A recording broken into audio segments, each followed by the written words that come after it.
Oh oui, les amis, bienvenue dans cette nouvelle vidéo. Interview avec Artémis.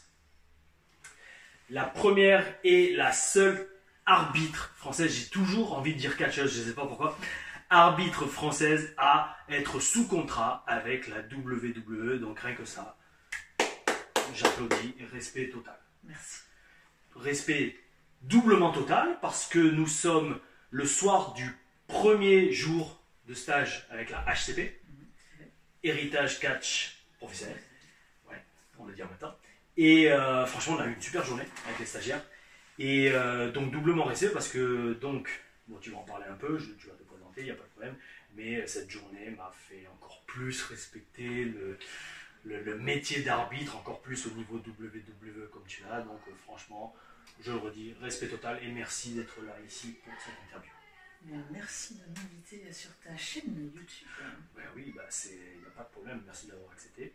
Donc Artémis, j'ai cru quand même que maintenant tu as un nouveau nom quand même. Tout à fait, ouais. Nouvellement Olympe Margot à la WWE, mais toujours Artémis dans mon cœur.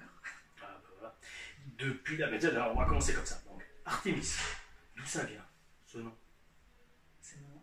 D'accord, mais je veux dire, ça a été ton premier nom dans le catch. Comment tu en es arrivé au catch? J'étais grande fan de catch. D'accord. Je suis tombée totalement par hasard sur NT1, me semble-t-il, à l'époque. Quand j'avais 14 ans, quand je zappais, je ne savais pas quoi regarder à la télé. Je suis tombée sur la WWE et ça a été le coup de foudre immédiat. C'était Raw, SmackDown, tu te souviens? C'était Raw, me semble-t-il. Et il y avait déjà le brand split ou non? Tu pourrais pas dire? Parce que, bon, grosso modo, sur quel? Bon, le catch, ok, mais est-ce que un catcheur ou une catcheuse en particulier t'a tapé dans l'œil et tu t'es dit waouh? Ou c'était juste le catch dans son ensemble? C'était Lita et Trish Stratus. Voilà, il y a quand même eu quelqu'un en particulier. Ouais. Après, il y avait bien sûr Jeff Hardy, Edge, Christian, tout ça. J'étais vraiment fan. D'accord, ok. Ouais, c'était donc fin année 2000. C'était 2004, très exactement, parce que j'avais 14 ans. Oui, d'accord, ouais, enfin, j'allais dire fin 90, parce que Hardy's, Lita, Trish, ils ont commencé vers 99, je crois, la WWE, début 2000. Mais après, bon, ils sont restés une bonne décennie, hein, facile. Mais ouais.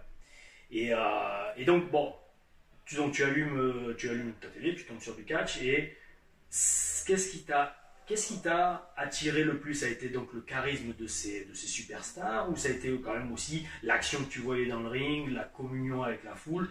Qu'est-ce qui t'a attiré? Tout ce que tu viens de dire, en fait, pour moi, j'ai trouvé que c'était vraiment le sport le plus complet. Ouais. Parce que j'aime. Et tu avais 14 ans? J'avais 14 ans. Et est-ce que tu savais déjà que c'était un spectacle ou tu croyais? Non. D'accord. Non, parce que je connaissais pas du tout, en fait. D'accord. Pas du tout le catch? Non, du tout, j'avais jamais vu. Même pas les superstars du catch sur Canal+, quand tu étais plus jeune? D'accord, ok, ouais, d'accord.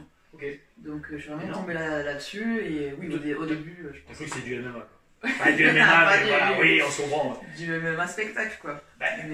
Quand c'est bien fait, tu le crois, quoi. Si t'es pas au courant, c'est clair. Énorme. Tout à fait. Ouais. Je te pose la question parce que tu vois, moi je compare toujours moi dans ma tête. Moi, vraiment, la passion catch a commencé, je m'en souviendrai toujours, en 98, juin 98. J'avais 14 ans aussi, j'avais 14 ans aussi. Et donc, vous faites le calcul, j'ai 37 ans. Et on va pas faire le calcul pour toi, t'en fais pas, respect total. Mais tu vois, en fait, voilà, je connaissais déjà le catch. Je connaissais les superstars du catch de Canal+, avec Razor Ramon, Bret Hart, au début des années 90, que j'aimais un peu à l'époque, mais c'était pas à fond. Et bien un beau jour, un soir de juin 98, j'allume la télé, je tombe sur la fin de Nitro où Sting simule de rejoindre la NWO Black and White, et en fait il rejoint la Rouge et Noir. Et en fait, je juge pourquoi j'ai accroché, parce que je me dis, mais c'est énorme. Et j'en parlais tout à l'heure avec Antonio Adamo, qui est un catcheur à la HCP d'ailleurs. Le truc, c'est que le catch, ça m'a fait délirer parce que c'était un truc pour enfants au final, mais joué par, en tout cas à l'époque à la WCW, que des gars de 40, 50 ans, quoi, tu vois. Et j'ai fait, mais c'est énorme. Et en plus, le public est à fond dedans, mais c'est trop bon, tu vois. Et alors, au début, tu vois, c'est pas un catcheur en particulier qui m'a fait accrocher, après, bien sûr, il y en a eu, mais c'est l'ambiance qu'il y avait autour. Parce que c'est magique, hein, je veux dire, voilà, cette communion entre le public et. Donc, t'as 14 ans, t'accroches. Comment on en arrive à Artémis, arbitre à la WWE? Quel parcours! Allez, vas-y, écoute, explique, je reviens dans une demi-heure. Ouais, parce que le parcours a été semé d'embûches, il y a eu des très hauts, il y a eu des très très bas. Donc pour essayer de résumer, donc j'ai Bon, 14 ans, mais je suis fan de T'inquiète pas, plage. je vais te poser les questions, t'inquiète pas. Ok. Donc à 18 ans, je cherche une... Et tu es où déjà, en France? À Bordeaux. Voilà, ok. À Bordeaux, bordelaise. Parce que Pure je souche. crois que... Ah, oui, tu m'as dit qu'il y a des origines un peu sud-américaines. Oui, mais je suis née à Bordeaux, mais Ouais. c'est vrai que du côté de mon père, donc la famille que je ne connais pas, Ouais. les grands-parents sont péruviens, C'est comme vous totalement pouvez le voir. Exactement, c'est totalement visible. C'est- Franchement, si tu me l'avais pas dit, j'aurais dit direct, ah toi tu viens de Lima, Ouais. tu vois, c'est automatique. Tout à fait. Donc voilà, donc non, donc Ouais. bordelaise. Ouais. Donc j'ai cherché s'il y avait une école dans la région. Donc t'aimes bien le vin, le Bordeaux. Mais malheureusement, je suis une très mauvaise bordelaise. Mais c'était une blague en fait. Une blague très marrante. Notez-la dans les commentaires. Bel esprit. Très très bien, très très bel esprit. Oh oui, oui. Ah oui. Ah. J'ai passé toutes mes catchphrases, c'est bon. Ça y est. Et voilà, c'est bon. Et toi, t'en as des catchphrases d'ailleurs? 1, 2, 3 1, 2, 3 soleil. Le ring de belle? Oh c'est non, pas ring mal. de belle. Non, mais petite anecdote. Tu l'as dit sur en... ring de belle. Oui, et tu l'avais dit en français ou un truc comme ça Non, j'ai complètement bugué et sur un match WWE, au lieu de dire ring de belle, j'ai dit ring ding ding. Voilà, et tout le monde a éclaté de rire et je savais plus où me mettre et c'était terrible. Et donc quand tu dis ring W2, c'est forcément donc un tapings en plus NXT UK. C'était dark. Ah, Donc dark heureusement match. ça n'a pas été diffusé à la télé, D'accord, mais c'était un match de try-out pour des filles et c'était en dark. Ouais, d'accord. Peut-être aussi pour ça que c'était un peu plus relâché, peut-être comme ambiance aussi, non? Je sais Je pas, parle en par tout rapport à cas. toi pour pas être concentré au point de dire ring the bell. quoi. Non, mais alors en fait, petite exclue, en fait, dans l'oreillette, au moment de sonner la cloche, Il a dit on nous dit d'habitude ding ding ding. D'accord. Et nous, Ouais. on dit ring the bell. Et là, la personne qui était dans mon oreillette, qui n'était pas le timekeeper habituel, m'a dit ring the bell. Et en Et fait, ça, ouais, ça t'a inversé, ça m'a fait ouais. vriller le cerveau et je me Ouais. suis dit non, faut que j'entende le ding ding. Donc j'ai commencé ring et ça a fini en ding ding. Voilà. Voilà, juste pour ça, parce que en fait, tu vois, t'en as déjà parlé, mais ça, franchement, je vous le dis direct, il n'y a pas de plan. hein. Tu peux confirmer. On se lance, on se dit, on voit où ça nous amène l'interview, mais moi, je veux à tout prix vraiment dans cette vidéo que vous compreniez à quel point le métier d'arbitre. Alors, je vais pas dire qu'il est aussi dur que le métier de catcheur, mais c'est vraiment pas facile. Et on l'a revu au stage là qu'on a fait avec la HCP aujourd'hui, enfin la première journée. Et rien que ça, tu vois, on va en parler plus tard dans l'interview quand on arrivera à la partie NXT UK, mais comme tu dis, voilà, tu as les infos dans l'oreillette, tu dois faire le match, après encore plus quand tu es à la télé, tu es devant la caméra, c'est un truc de fou. Ça, tu vois, nickel, encore une fois, je vais le dire plein de fois, mais respect, parce que en plus, pour avoir essayé dans des exercices comme on a fait aujourd'hui, de bosser avec l'arbitre et de remplacer l'arbitre, truc de fou. Et bref. Donc, 18 ans, Donc on repart. Voilà, 18 Bordeaux. ans, je trouve une école de catch, je commence à m'entraîner. Ouais. Oui, il y en a une à Euh, Bordeaux, je crois. je- J'ai jamais côtoyé de près ou de loin, mais ouais, il y en a une. Je sais plus le nom. Donc j'ai fait quelques matchs et malheureusement, très très vite dans ma carrière, et pendant un match, je me suis salement blessé à l'épaule. Avant de faire le match, donc, combien d'entraînement, de temps d'entraînement? Premier match après, je sais pas, entre 6 mois et 1 an. D'accord. Ouais, et- Pas beaucoup. D'accord. Et donc, cet apprentissage dans le catch, déjà. Ouais. Quand tu as commencé, tu étais.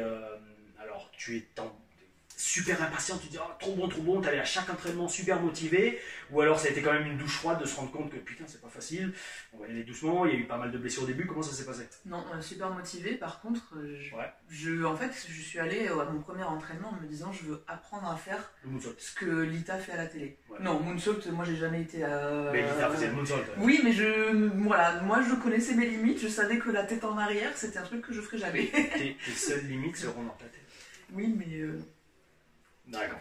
Bon, voilà, voilà, je voilà, me sentais pas ouais. dépasser celle-là. Donc je me disais pas du tout un jour je vais avoir un match, un jour je vais monter sur le ring. Moi je voulais Ouais. juste apprendre D'accord. à faire ce que je voyais à la télé. À 18 ans.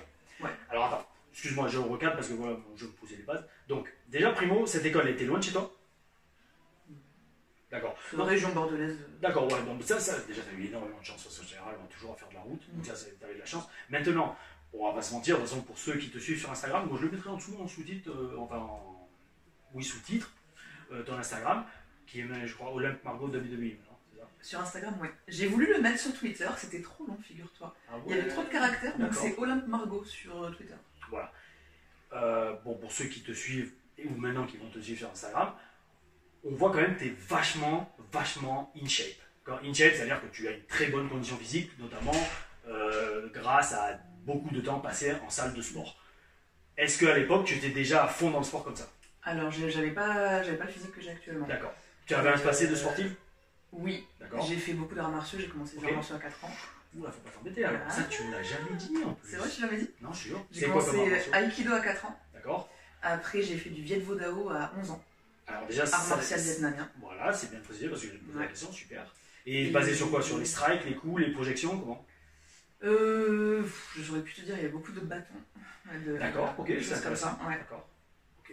Après, voilà, j'avais 11 ans, donc c'était un peu flou. Je me souviens pas. Alors, attends, 4 ans d'aïkido, mais tu en as continué jusqu'à 18 ans ou il y a eu des breaks? Non, j'en ai fait, je saurais pas te dire, hein, quand j'étais à l'école. Après, j'ai fait de l'aïkido, je sais plus combien d'années, peut-être 3 ans, 4 ans. Ouais, comme ça. Mais il y avait un passé de sportif, quoi, en tout cas. Ouais. Et cela dit, après le catch, j'ai appris ma blessure à l'épaule. Je sais pas pourquoi, je me suis dit, je vais mettre au MMA. Et du coup, j'ai fait 2 ans de MMA. Mais bon, c'était compliqué. J'avais de grosses limites physiques, du coup, pour faire du grappling et ce genre de choses. Mais bon. On va y arriver. Mais justement, donc 18 ans, tu commences à t'entraîner, tu es super motivé. 6 mois, 1 an d'entraînement, tu commences à avoir des matchs. Ouais. Quel est ton nom de catcheuse? Artemis. Et voilà, donc c'est pour ça que. Voilà, Artemis, c'était. Et juste Artemis? Artemis, oui. En fait, non, le Dortigi, c'est venu parce que j'avais créé un Facebook Artemis et il me fallait un nom de famille. D'accord. Et la déesse Artemis est née sur l'île Dortigi. Donc je me suis dit, voilà, ça sera le nom de famille des réseaux sociaux. C'est une île qui existe vraiment? Oui. D'accord. Dans le bassin de la Grèce? Ouais. L'Italie, me semble-t-il. Alors ça doit être proche d'Ithaque. Parce que Ithaque, j'ai vu que c'est en fait sur la côte, c'est complètement à l'est de la Grèce. Et moi, justement, depuis tout petit, tu sais, l'Odyssée d'Ulysse, c'est un conte qui m'a pas obsédé, mais que j'ai adoré depuis tout petit. J'étais à l'école primaire, je le lisais et je le connaissais par cœur. Et en fait, j'ai regardé que donc l'île d'Ithaque, d'où Ulysse est venu, il a essayé de retourner après la guerre de Troie pour retrouver sa femme qui avait été, où le palais était. Bon, enfin, on ne peut pas s'en faire tout l'Odyssée. C'est entre l'Italie et la Grèce, beaucoup plus proche de la Grèce que de l'Italie, bien sûr. Et ouais, je regarderai sur la carte. Je mettrai une photo. Voilà, de l'île d'Ortigie, plutôt, c'est plus simple. Oh oui, oui. Voilà, exactement là. Et puis à ce moment, par magie, elle apparaît. Et donc Artemis d'Ortigie, ça a été donc ton premier nom, quelque chose? Tout à fait. D'accord. Et alors, tu avais un personnage, tu savais ce que tu voulais faire ou c'était juste, allez, ta tenue c'était quoi? Enfin, je sais que je vais retrouver des photos. Ouais, mais. Si j'espère, ou si j'en retrouve pas, il faut que tu m'en envoies quoi. Parce que si elle n'a pas, c'est qu'elle m'en a pas envoyé. Hein.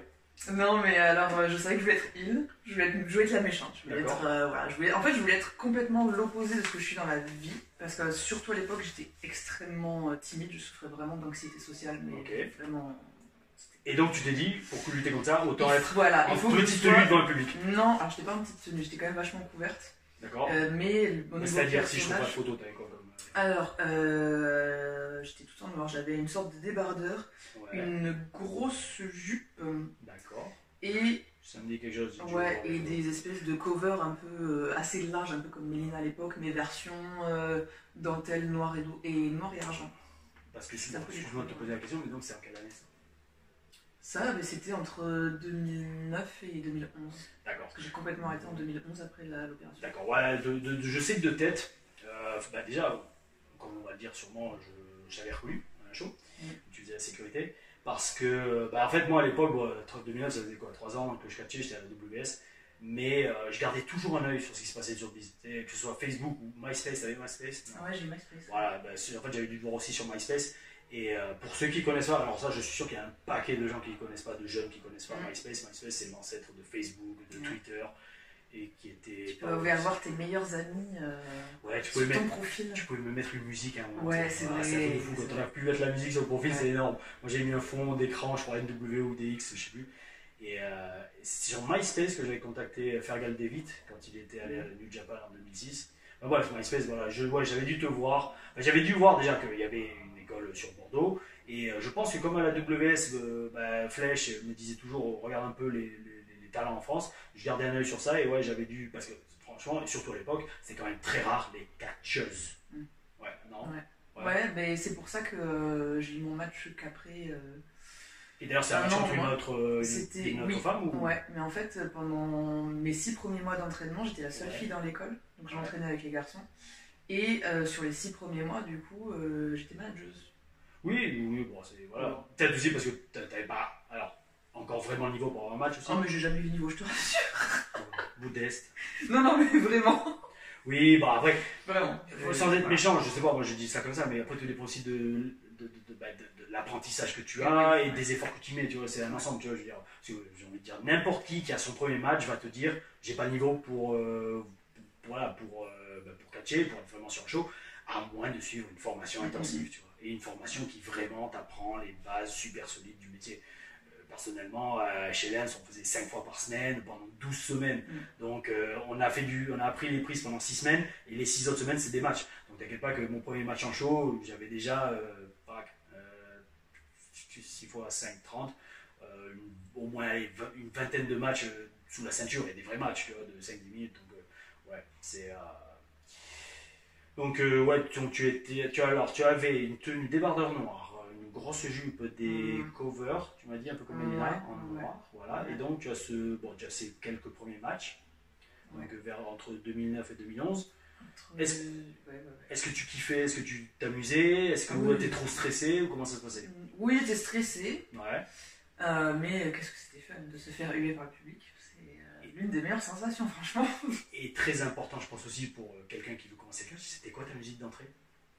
J'en ai eu plusieurs. À un moment, j'ai eu. La première déjà. Parce que je pense que ça, c'est le genre de truc qu'on le prévoit pendant des années. Non. Alors, j'ai eu. Non, pas tant que ça. D'accord, ok. J'ai eu. Moi, j'ai pas eu même pendant des années. J'ai eu Halo de Soul. Ok. Et après, j'en ai eu une, mais alors. Très marrant, j'ai appris après, parce que je connaissais pas du tout le catch. J'ai appris après, c'est bon. Après. Répète-le 10 fois très vite. J'ai appris après. Ah, c'est plus à dire. Non. Donc j'ai appris après, parce que je ne connaissais pas trop le catch britannique, je ne m'intéressais pas trop. C'était la musique d'entrée de Rampage Brown pendant des années. Et c'était Hatebreed. Ok. I Will Be Heard. En plus, tu rigoles, mais c'est exactement la période où j'ai catché contre lui à la WS. Il devait avoir cette musique du coup, mais je ne savais pas. Il faudrait que je regarde. Voilà, et maintenant je travaille avec lui. Et donc, quand tu l'as vu, il t'a engueulé, il fait oh, qu'est-ce que t'as pris non, mais sur ce show à Bordeaux là, oh les gens ils ont dû croire que c'est moi qui venais, c'est toi qui sors. Imagine la déception.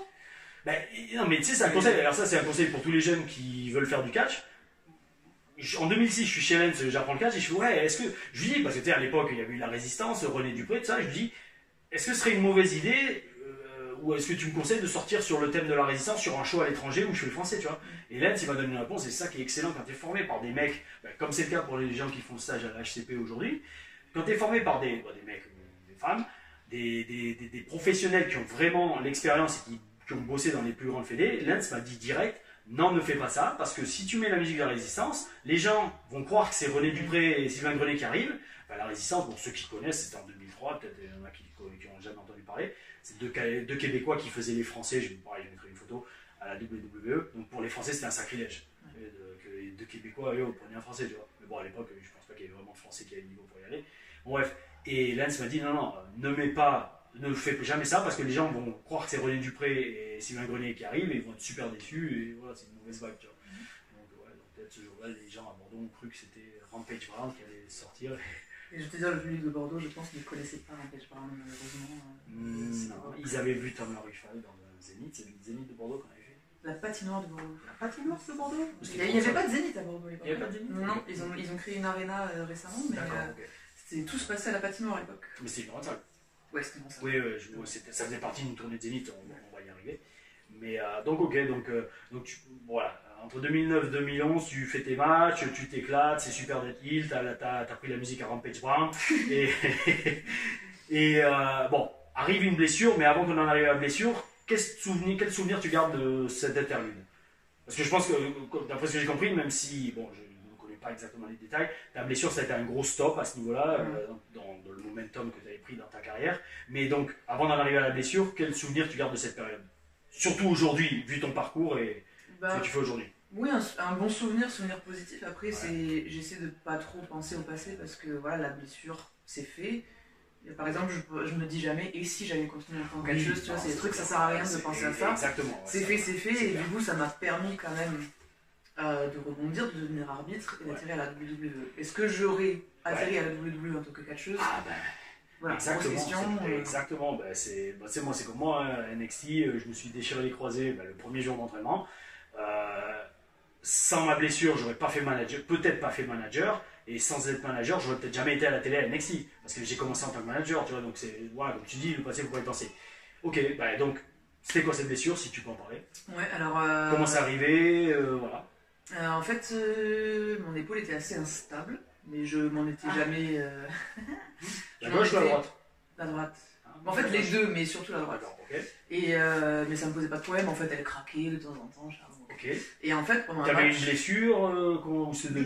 Non, mais en fait, je suis hyper laxe, donc mes ligaments ne tiennent rien, je peux faire des trucs comme ça, voilà. Tout est très souple, voilà. Ouais. Donc, beaucoup trop de souplesse dans les épaules. Je pense pas qu'ils aient bien vu à la caméra à quel point tu peux... Ah oui, non, enfin, il est comme ça. C'est parallèle, ouais, ça touche ton poignet, et là, le petit doigt est parallèle au bras, c'est bel esprit, c'est très belle chose. Donc très lax des épaules. Oui, voilà. Donc pendant un match, au Mega Macumba de, je sais plus, Marina Copessac, donc c'est une boîte de nuit à l'époque, et on avait fait un show de catch dedans, mais genre à 18-19h, tu vois. Ok. Voilà, pour ceux qui sont de la région bordelaise, peut-être qu'ils les connaîtront. Donc j'ai eu un match, la personne me prend en clé de bras, et tu sais, c'est la clé de bras où tu passes ta jambe et tu t'assois par-dessus. Ouais, c'est genre où t'es comme ça, là, genre tu enjambes. Tu prends la clé de bras, hop, et tu passes par-dessus, tu t'assois. Ouais, tu t'enjambes et tu tires, ouais, d'accord, je vois à peu près. Et en fait, on n'est pas tombé synchro, donc elle est tombée avant moi. Ah oui, c'est bon, je vois. Ouais. C'est bon, je vois. Donc mon bras est parti avant que je tombe. Et tu prends un face bump, tu tombes de face. Ouais. Voilà. Et en fait, c'est une leg drop sur l'arrière du bras. Voilà. Donc tout de suite, je sens que je suis blessé. Mais avec l'adrénaline, en fait, ça fait pas si mal que ça. Donc je sens que c'est pas bien, mais que je peux finir le match. Il y a quelqu'un il y a 3 mois qui a presque jour pour jour qui a vécu le même truc, tu vois. Donc sur le moment, oui, tu sais que t'es blessé, mais tu fais non, vas-y, on continue le match. Donc on a terminé le match. Je repars au vestiaire, j'ai quand même de plus en plus mal. Du coup, je conduis aux urgences. Ouais, tu conduis en plus aux urgences. Je conduis aux urgences, mais plus je passe les vitesses, plus j'ai mal quand même. D'accord, ok. Et je vais aux urgences, ils me font une radio, et puis, j'attends des heures, ils me font une radio, et puis ils me disent, ça doit être une entorse. Parce qu'ils voient rien à la radio. Ils voient rien à la radio. D'accord, il n'y a pas d'os cassé. D'accord, ok. Non, ils ne voient pas d'os cassé. Donc ils me disent entorse, dans 10 jours c'est bon. Et dans 10 jours j'avais un match. Donc 10 jours après je fais mon match. Mais j'ai quand même hyper mal. Au j'avais quotidien j'avais hyper mal. Mais on me dit c'est une entorse, moi je suis pas chochotte, tu vois. Donc on me dit non, si c'est qu'une entorse ça va, je vais y aller. Donc j'ai continué à avoir quelques matchs sur cette blessure. J'ai vu plusieurs médecins différents qui m'ont tous donné des diagnostics différents. J'avais quand même eu une échographie, ils avaient vu que j'avais une tendinite, donc le tendon vraiment inflammé, mais pas plus que ça, tu vois. Et puis au bout d'un an, je vais enfin... Et donc le match s'est bien passé quand même, la semaine d'après? Je m'en souviens pas. D'accord. Parce qu'en fait, j'avais mal. Parce que si tu me dis au bout d'un an, ça veut dire qu'en fait, t'es traîné un an comme ça sans comprendre que c'était... Ouais, mais j'ai tellement de douleur, et en plus, en fait, mettre mon sac sur l'épaule, l'épaule se déboîtait. Mais donc dans ce cas-là, t'as pas fait d'IRM? Non, ils m'ont rien fait faire. Mais au bout d'un an, je suis enfin à la clinique du sport. Ils m'ont fait faire une radio et IRM dans tous les axes. Et c'est là qu'ils ont vu, ce qui ne se voyait pas à la radio de face, que en fait, l'épaule s'était déboîtée, ce qu'ils n'avaient pas vu. Mais ils sont contents. Oui. Là, c'est mais ça, c'était pas bien. Et puis même, ton médecin généraliste, je sais pas s'il est médecin du sport, mais il aurait peut-être vu. Non, mais j'ai un ostéo qui m'avait remise en place genre 10 jours après. D'accord. Et qui m'avait dit, ça fait 10 jours que t'as l'épaule comme ça. Je vois. Ouais, parce qu'en fait, le truc c'est qu'elle s'était déboîtée en arrière et pas en avant. Et du coup, apparemment sur les radios, c'est hyper dur à voir. D'accord. Bon, Oui, donc je fais cette fameuse radio dans tous les axes et en fait, il voit que, en fait, il y a un an, quand elle s'était déboîtée, ça m'avait pété un bout d'os. Et ça faisait un an que le bout d'os se déplaçait dans l'épaule et m'a complètement pourri le cartilage. En fait. Voilà, donc le chirurgien m'a dit on va opérer. Sauf qu'au moment de l'opération, il a vu que les tendons, je suis trop laxe, en fait, les tendons ne tiennent rien. Et il voulait pas me mettre une vis parce qu'il m'a dit en fait t'es tellement laxe, si je te mets une vis dans un sens et que ça se déboîte dans l'autre, ça va te péter la vis et là c'est pour ton bras c'est fini. Donc ils m'ont opéré, ils m'ont enlevé le bout d'os. Excuse-moi, mais à l'époque t'avais quel âge? J'avais alors je me suis blessée à 20 ans, j'ai été opérée à 21. Putain, chaud quand même. T'imagines si jeune? Et est-ce que toi à l'époque, bon, tu as dit que non, tu prévoyais, quand tu as commencé le catch, tu parlais pas des gros tubes, mais dans ta tête, tu commençais déjà à dire putain, merde, j'ai 21 ans, j'ai déjà l'épaule flinguée. Ouais, ça m'a fait un coup quand même, Ouais. parce que, enfin, surtout que le Parce qu'à côté, chirurgien... tu faisais quoi? Tu faisais du catch, mais tu faisais quoi? À côté, tu avais des patients, tu faisais du sport, tu faisais quoi? Ouais, mais je faisais pas mal de natation. Ah ouais. Donc déjà, enfin là, Ah oui, là, par ça exemple, fait- là, ça fait 10 ans que je me suis opérée. Ouais. Et je peux toujours pas faire de crawl, tu vois. C'est des mouvements que je peux pas faire. Ouais, Parce que ça bloque ou c'est fait mal? Mais parce qu'elle est toujours instable en fait. Parce que le chirurgien en fait m'a dit la seule solution c'est de faire de la muscu et de renforcer en fait tous les rotateurs et le dos. Je vois. Donc c'est ce que je fais, c'est pour ça aussi que je suis, Je suis obligée d'avoir une musculature Ah, en fait, ouais, parce que c'est sinon ça. j'ai tout qui se déboîte. Voilà. Je comprends totalement. Ouais, je vois.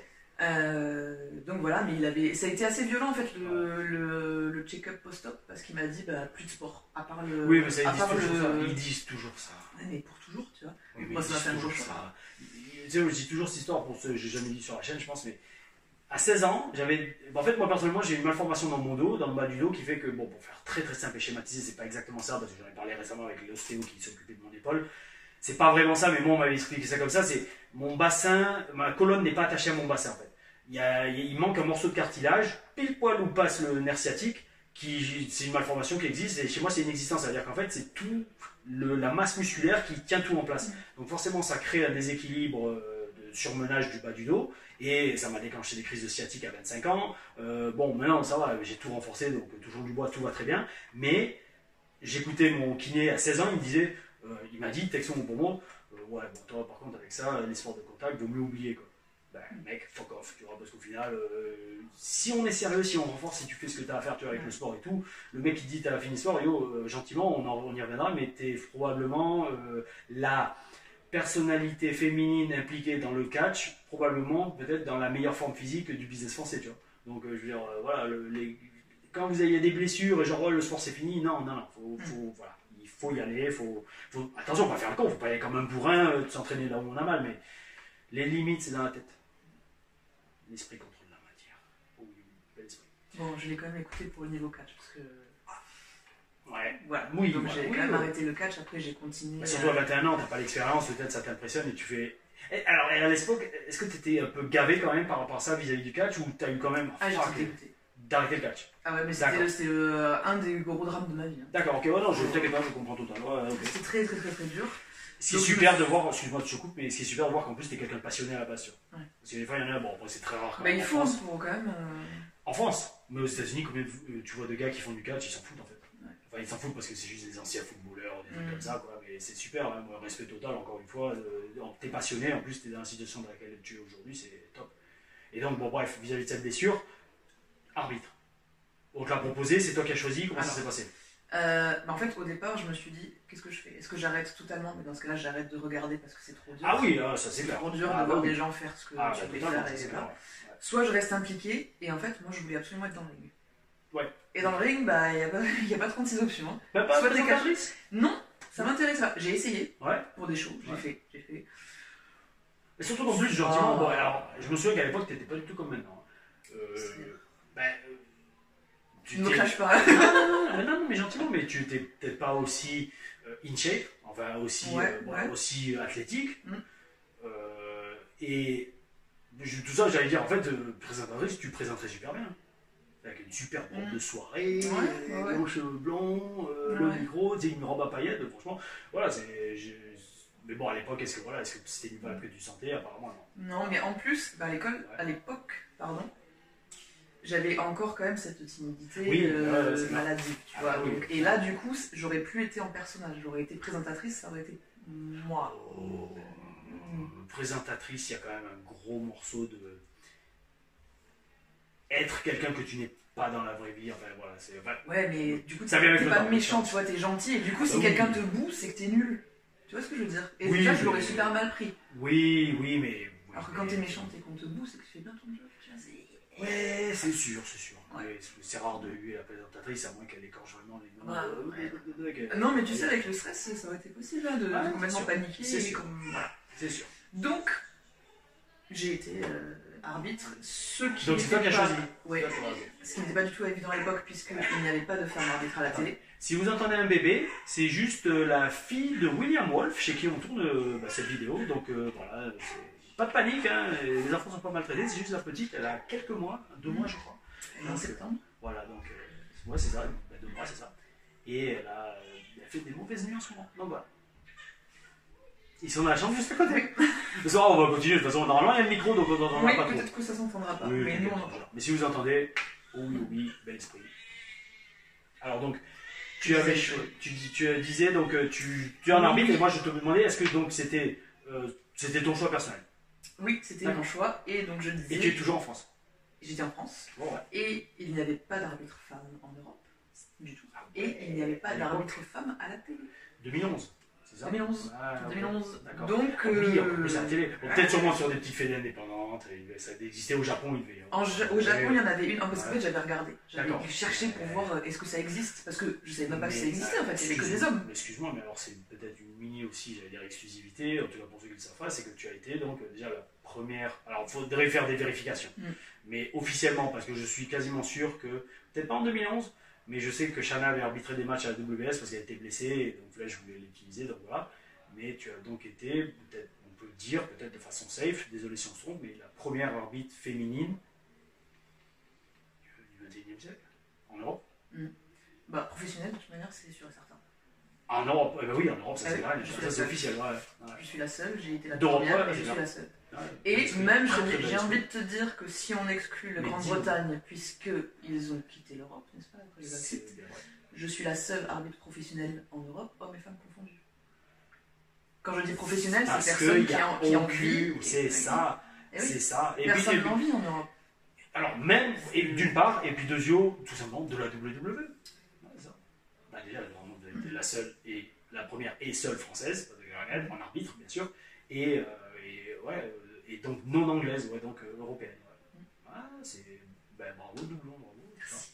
Mais avant qu'on en arrive là, donc tu as commencé à arbitrer quelque chose, donc est-ce que tu veux parler des fédérations pour qui tu l'as fait, ton ressenti, comment tu as vécu ça, et jusqu'à combien de temps tu l'as fait, parce qu'après je sais que tu es parti en Angleterre aussi. Ouais.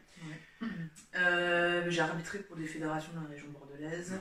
Après, Booster m'avait repéré via photo De la ICWA. de la ICWA, Ouais. et il m'avait proposé de faire la Japan Expo. D'accord, quelle année? 2012. J'ai envie de dire 2012. D'accord. Je l'ai fait 2 années de suite, je crois que c'était 2012 et 2013. D'accord. Euh... Ouais, ok, ouais, c'est le Japan Expo, c'est en juillet en général. Ouais. Je l'avais Donc, fait en ça, c'était top. 2008 avec lui.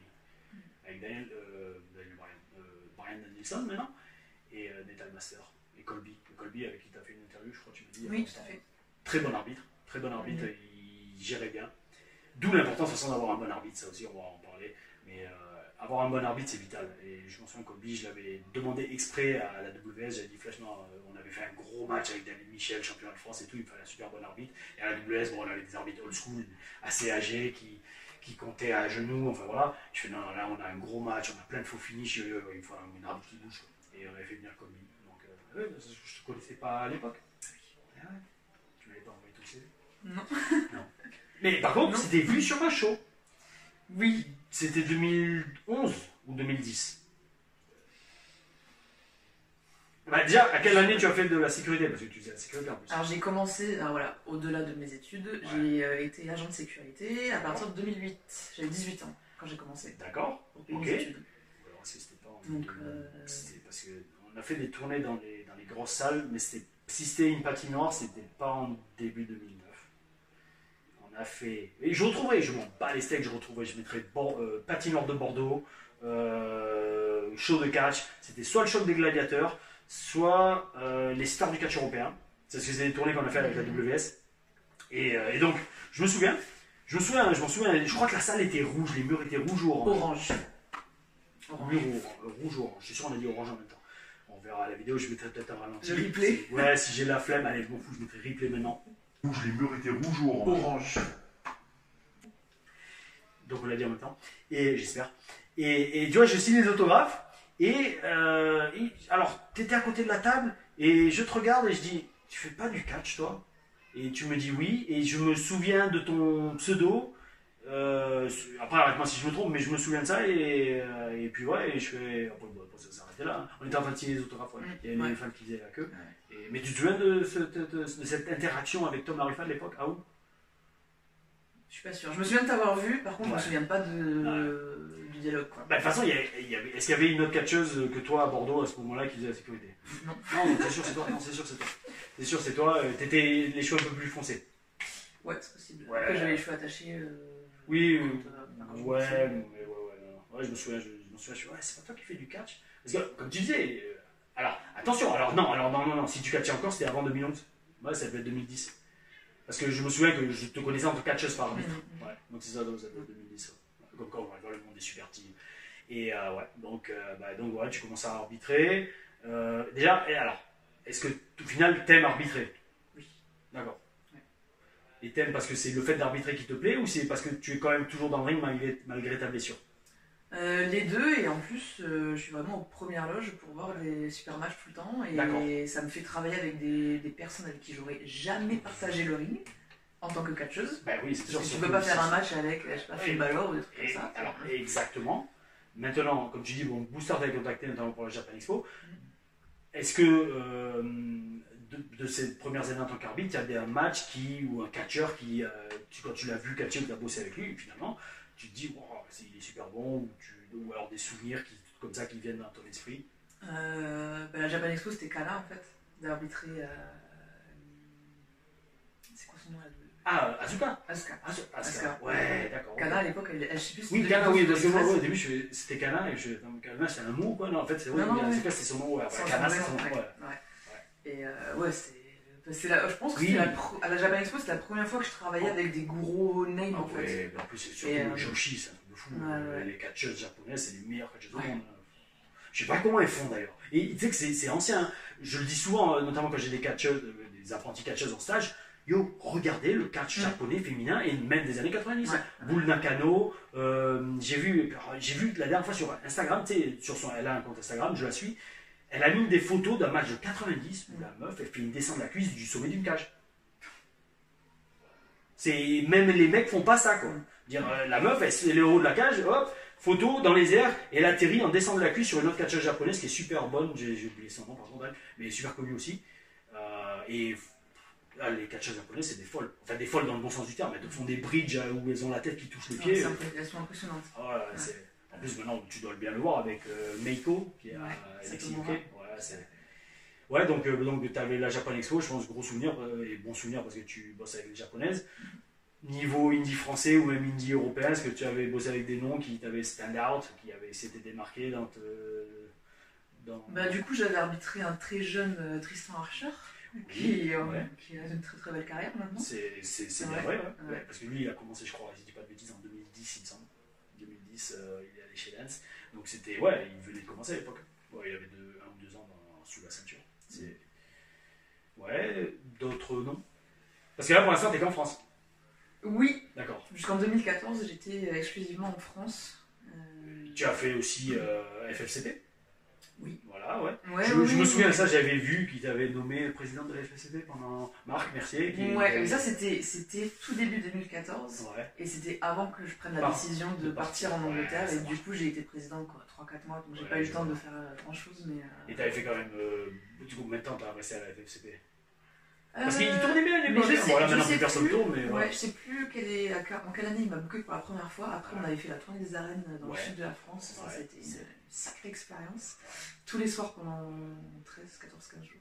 Ah ouais, pas mal. Ouais, c'était. 2013, je crois. 2013, 2012, ouais, 2013. Ouais. Mais là, niveau rep, c'était génial parce qu'en fait, j'étais la seule arbitre de la tournée. Donc, tous les soirs, il y avait entre 6 et 8 matchs. Ouais. Du coup, tu multiplies ça par 15 jours. Là, niveau expérience, tu prends super vite. Quoi. Et tu fatiguais pas? Si, j'étais fatigué, j'avais des bleus partout au niveau genou, au niveau bras parce que. Tu mettais pas de genouillères ou des. Bon, les couverts peut-être pas, mais des genouillères quand même. Si, j'ai des genouillères, ouais. Coudières, non, mais après, voilà.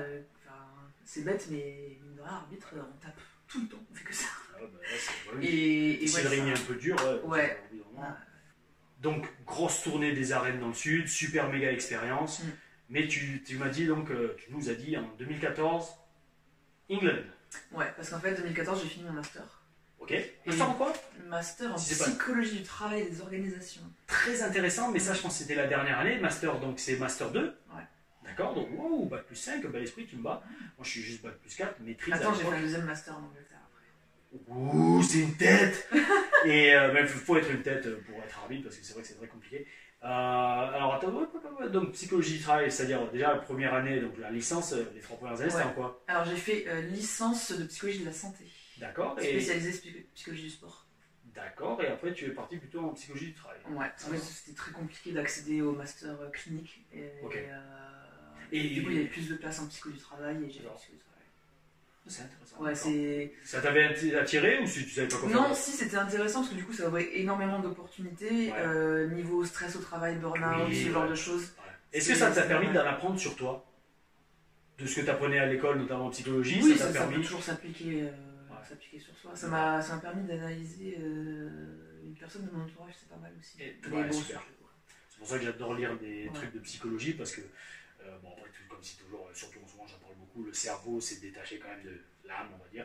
Mais non serait-ce qu'on reste dans un cerveau humain, donc forcément, on est obligé de s'adapter à comment fonctionne le cerveau. Et quand on plonge dans la psychologie, pour moi, c'est très important parce que quand on apprend à conduire une voiture, il faut savoir comment ça marche. Et là, c'est pareil, il faut savoir comment marche le cerveau. Et moi, j'ai fait du droit pendant 4 mois. 4 mois. Non, 4 ans. J'ai beaucoup aimé parce que ça t'apprend comment marche la société et que souvent le droit c'est du vent, mais c'est indispensable, c'est énorme parce qu'une loi c'est du vent en fait. Tu peux pas la toucher, mais il en faut, tu vois. C'est énorme. Et j'avais fait plein de variantes du droit. Et voilà, non, bon, je dis pas que les études c'est super bien, mais quand c'est des trucs vraiment qui peuvent apporter beaucoup, c'est passionnant. Donc, ce master tu l'as eu en 2014, et donc tu dis, ça m'a gavé, la France je me barre. Ouais. D'accord, non, c'est juste que je voulais vraiment réussir dans le catch. J'ai oublié un petit détail. En 2012, il y avait. Tom Larufa s'est fait signer la WWE. C'est vrai? C'était en 2012? J'ai signé mon contrat, techniquement, vraiment tout en 2012. Parce que j'ai eu mes essais en 2011. Fin 2011, ils vont dire on est intéressé, mais contrat, off, signature, première moitié de 2012 et déménagement à Tampa fin juillet 2012. Voilà. Donc petit détail, mais quel rapport avec en décembre 2012, je suis allée à Londres parce qu'il y avait la fédération. Attends. Il y avait la fédération IPW UK, l'une des plus grosses en Angleterre à ce moment-là, qui organisait des British Open Trials. Donc en fait, ils avaient fait venir 6 ou 7 promoteurs de partout en Angleterre à Londres. Et donc il y avait le ring, il y avait une table avec tous les promoteurs. Et c'était ouvert aux catcheurs et aux arbitres. Pas mal. Et j'y étais même allée avec Yann Le Carsodec. Très très bon arbitre que j'aime beaucoup, j'apprécie beaucoup, que je connais depuis très longtemps. Tout à fait. Donc on s'était retrouvés sur place, on avait fait ça, et en fait le promoteur d'IPW UK, IPW, avait beaucoup aimé ce que je faisais, et du coup il m'a... Alors, question, tu lui avais envoyé des vidéos, des photos? Comment ça se passait? Juste, je me suis inscrite... word to mouth, c'est genre... en fait, je pense que, de mémoire, je crois que c'était Yann qui m'avait parlé de ce truc. D'accord, ok. Et je me suis inscrite. Ok. Et en fait, IPW avait un show le lendemain, et il m'a dit, écoute, je te book sur le show le lendemain. C'était les tryouts, c'était le samedi, et eux, quelque chose est sorti à part ce show à la IPW, quelque chose est sorti de ces tryouts ou t'as tapé dans les données promoteurs? Tu vas voir. Attends. On en est déjà à 40 minutes de vidéo. Non, je t'ai dit, il y avait eu. C'est comme ça. Donc, je fais le show le dimanche, ça se passe très bien, et il me dit, écoute, moi je peux pas te payer les billets d'avion. Par contre, si un jour tu vis en Angleterre, tu seras mon arbitre. Je te prêt sur tous les shows. Et ça c'était en 2012, donc tu es un peu resté en contact, j'imagine. Je suis resté en contact, par contre financièrement j'avais pas les moyens. J'étais étudiante, je bossais en sécu à côté, je pouvais pas aller à Londres. Mais donc est-ce que de 2012 jusqu'à 2014 tu avais cette idée, je vais me barrer en Angleterre un jour? Oui. D'accord, ok, je comprends. Bel esprit. Donc en 2014 ça arrive enfin, et du coup j'ai quand même un job à côté, j'étais assistante de langue, assistante de français dans un lycée privé au sud de Londres. Et à côté, du coup tous les week-ends j'étais sur la route, donc j'ai fait IPW. Il y a l'un des promoteurs des tryouts qui m'a recontacté quand il a vu que j'étais en Angleterre. Surtout, alors est-ce qu'à l'époque tu étais toujours la seule femme arbitre? Oui. C'est super, pour un show c'est top. Donc lui il était c'était dans le Norfolk, à côté de Norwich, là où la maman Page elle a sa promotion. WAW, et j'ai bossé pour eux aussi d'ailleurs. J'ai bossé pour Bellatrix. J'ai bossé pour énormément de monde en Angleterre. Justement, donc alors, tu es resté en Angleterre jusqu'à quand? Quelle année? 2018. jamais fait Pardon. non, c'est pas grave. De- Mais c'est pas grave. Non, attends, 2019. Donc, Parce que j'ai eu mon tryout en 2019 et en fait je suis reparti en France. Tu restais 5 ans en Angleterre, Ouais. en moyenne de quoi? Un show par week-end? Ouais. Ouais, si tu fais une moyenne, oui, parce qu'il y avait des week-ends où j'avais rien et des week-ends où j'avais 3. J'avais vendredi, samedi, dimanche, double le dimanche. Énorme. Ouais. Est-ce que tu serais donc d'accord pour dire qu'au final, quand même, si tu es européen, le meilleur endroit pour bosser le plus souvent, catcher le plus souvent ou arbitrer, c'est l'Angleterre? Ah oui. Ouais, parce qu'ils ont des promotions partout. Ouais. Et toi, tu étais à Londres, donc j'imagine, niveau transport, c'était assez facile. ouais, et en plus j'avais ma voiture. J'avais acheté une voiture là-bas. Donc, et tu faisais du covoiturage aussi des fois avec ouais, des catcheurs, ouais, je prenais des catcheurs sur la route, je les amenais. Super. Et donc, comment tu as construit ton carnet d'adresses niveau catch? C'est genre le bouche à oreille, genre elle est pas mal, cet arbitre et tout. Ouais, parce qu'en fait, moi je déteste démarcher les gens. Et surtout à l'époque, enfin maintenant je suis plus timide, tu vois. C'est un truc que ça m'est passé. Voilà, c'était obligé, dans le bout, t'es obligé. Ouais. Mais à l'époque, tu vois, jamais j'aurais envoyé un email à quelqu'un en disant. À l'époque. Donc, ça s'est vraiment fait par le bouche à oreille, des gens qui m'ont vu et qui m'ont dit tiens, nous on a un show là, est-ce que tu peux, est-ce que c'est dispo, truc machin. Et ouais, ça s'est fait comme ça. Et la WWE aussi, ça s'est fait comme ça. Ouais, ça c'est pas moi qui les ai contactés. On va y arriver justement, ça c'est quand même un passage important pour tous ceux qui regardent, parce que moi je pars toujours du principe que voilà, surtout avec ton histoire et qui tu es et ta carrière, c'est très inspirant, ça se dit. Ouais, c'est un super modèle parce que tu es la preuve que malgré des setbacks, c'est des obstacles sur le parcours. Et donc au final, les blessures qui te font, certains te disent tout est arrêté, le fait d'être française, le fait d'être une femme, aujourd'hui, au final, t'es une des 2 seules françaises à bosser pour la WWE, qui est la plus grande fédération au monde aujourd'hui. Et ça, voilà, et en plus, sans cette catcheuse, donc au final, t'es la preuve vivante que si tu bosses dur et que tu n'abandonnes jamais, il y a toujours moyen de surpasser, d'aller beaucoup plus loin que ce que tu pouvais tout prévoir depuis le début, et puis voilà, de montrer que quand on veut, on peut au final. Ouais. Et non, franchement, c'est. Travailler dur, mais c'est possible. Parce que même là, moi je découvre tout ce que tu me dis, hein, ton parcours en Angleterre et tout, parce que j'ai des loin d'imaginer quand même que tu as passé 5 ans en Angleterre à bosser toutes les semaines. Enfin, alors pas 5 ans complets parce que en 2016 j'ai pris ma retraite. Et je t'avais dit que c'était comme ça. Ah bah ouais, voilà, alors donc 2014 à 2016, bon par contre, donc la semaine t'es prof de français. Ouais. Voilà. Ok. Ah oui, entre temps, donc ça c'était la première année. Ouais. La deuxième année, du coup je suis allée retourner à l'université pour faire un master enseignement. Ah voilà, oui, c'est vrai. Pour pouvoir après être quand même mieux payé parce que c'est quand même compliqué de vivre dans l'indie. Voilà. Totalement, ça c'est clair. Question, j'ai plein de questions, comme vous pouvez tous le voir. Comment tu as déménagé en Angleterre à l'époque? Tu as demandé un visa? Tu as fait comment?